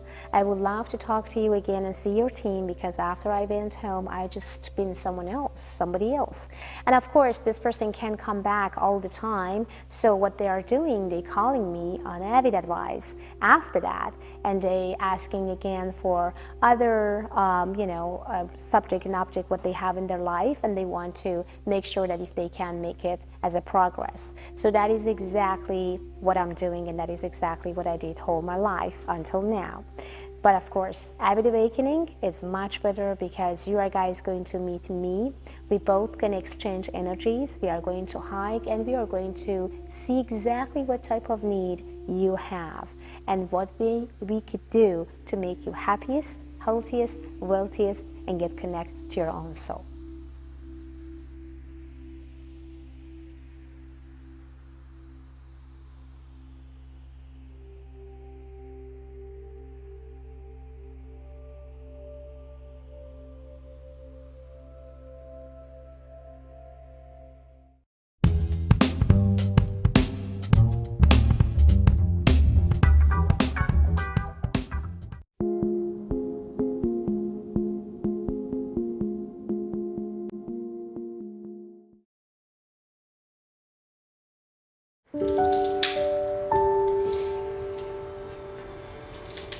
There is somebody's mom here. She directed to you right now. Fio is actually channeling my mother. I have her right now with me. She passed away 3 years ago. She says, forgive me. Hearing from my mom was amazing. What she told you before, 3 days before she passed? That she loves me and that she'll see me soon. She's directing me another woman in the room. Please. My grandmother was my mentor growing up. There's two women that directed by her right now. You and her. She's talking about the man that she was concerned, and she's still concerned, and she asked for forgiveness for that man as well. The man that she brought forward to forgive, that's my brother. She's telling you to stop being weak. Bring more confidence into your life. You know, we're all at different points in our lives. We've all been through different experiences, traumas, excitements, joy. She's proud of you. You're quick in something. You stopped something that was very hard for you to do. You wouldn't think that 10 years ago that I was addicted to drugs. She says, I'm proud of you. Continue. I never stopped asking the universe to show me the way. She's talking about your pain. Let it go. I don't have to have that story anymore. I don't have to hold on to the story of my pain, of my past, of my trauma. Today, I can let it go. Let it go! She said, can you forgive me? Yes. Say goodbye to all things that could stop you to succeed, to feel good, to connect with your soul. Say yes high. Yes. Loud. Yes. Louder. Yes. She's asking you, can you forgive that person? She's directing someone else. She's directing a man. She's directing someone. Can you forgive that person? Can you forgive that person for her? Loud. Yes, I forgive him. Why you do forgive him? She want to know. I forgive him for myself. You are worthy enough to do everything for yourself. Not for anybody else, for yourself. I know that takes a lot from her, but she gives. And she gives and she gives. She's asking you to be strong, to be powerful, to be connected to your soul. You don't need anyone's affection and approval to be perfect. You are already perfect. Believe in yourself. Yes. Just say, yes, I do believe in myself. Yes, I do believe in myself. Louder. Yes, I do believe in myself. Louder. her. Yes, I do believe in myself. And I believed in her. We're all from Brooklyn, New York, so there was a very Jewish Italian community there where people's homes were open and they would intermingle and share their faiths, share their food. She's talking about backyard. She's talking about the trees. She's talking about dishes. She's talking about the chicken. She's talking about the chair. She's talking about everything. Please direct her what she's trying to say. Nana's house. Nana's. My mom's house. We all lived together. I mean, they lived there with my mom and my dad. And they were always together. We were always together, always cooking. She actually made a better chicken parmesan than my mother. Yeah, hers was better. Hers was but don't tell her that. Yeah, don't tell my mom. Don't tell Nana. There is a power in sadness. There is a power in pain. And the power comes when you overcome it. Talking to her really helped me, I think. It's definitely gonna kind of just clear my mind of all the negative thoughts that I had.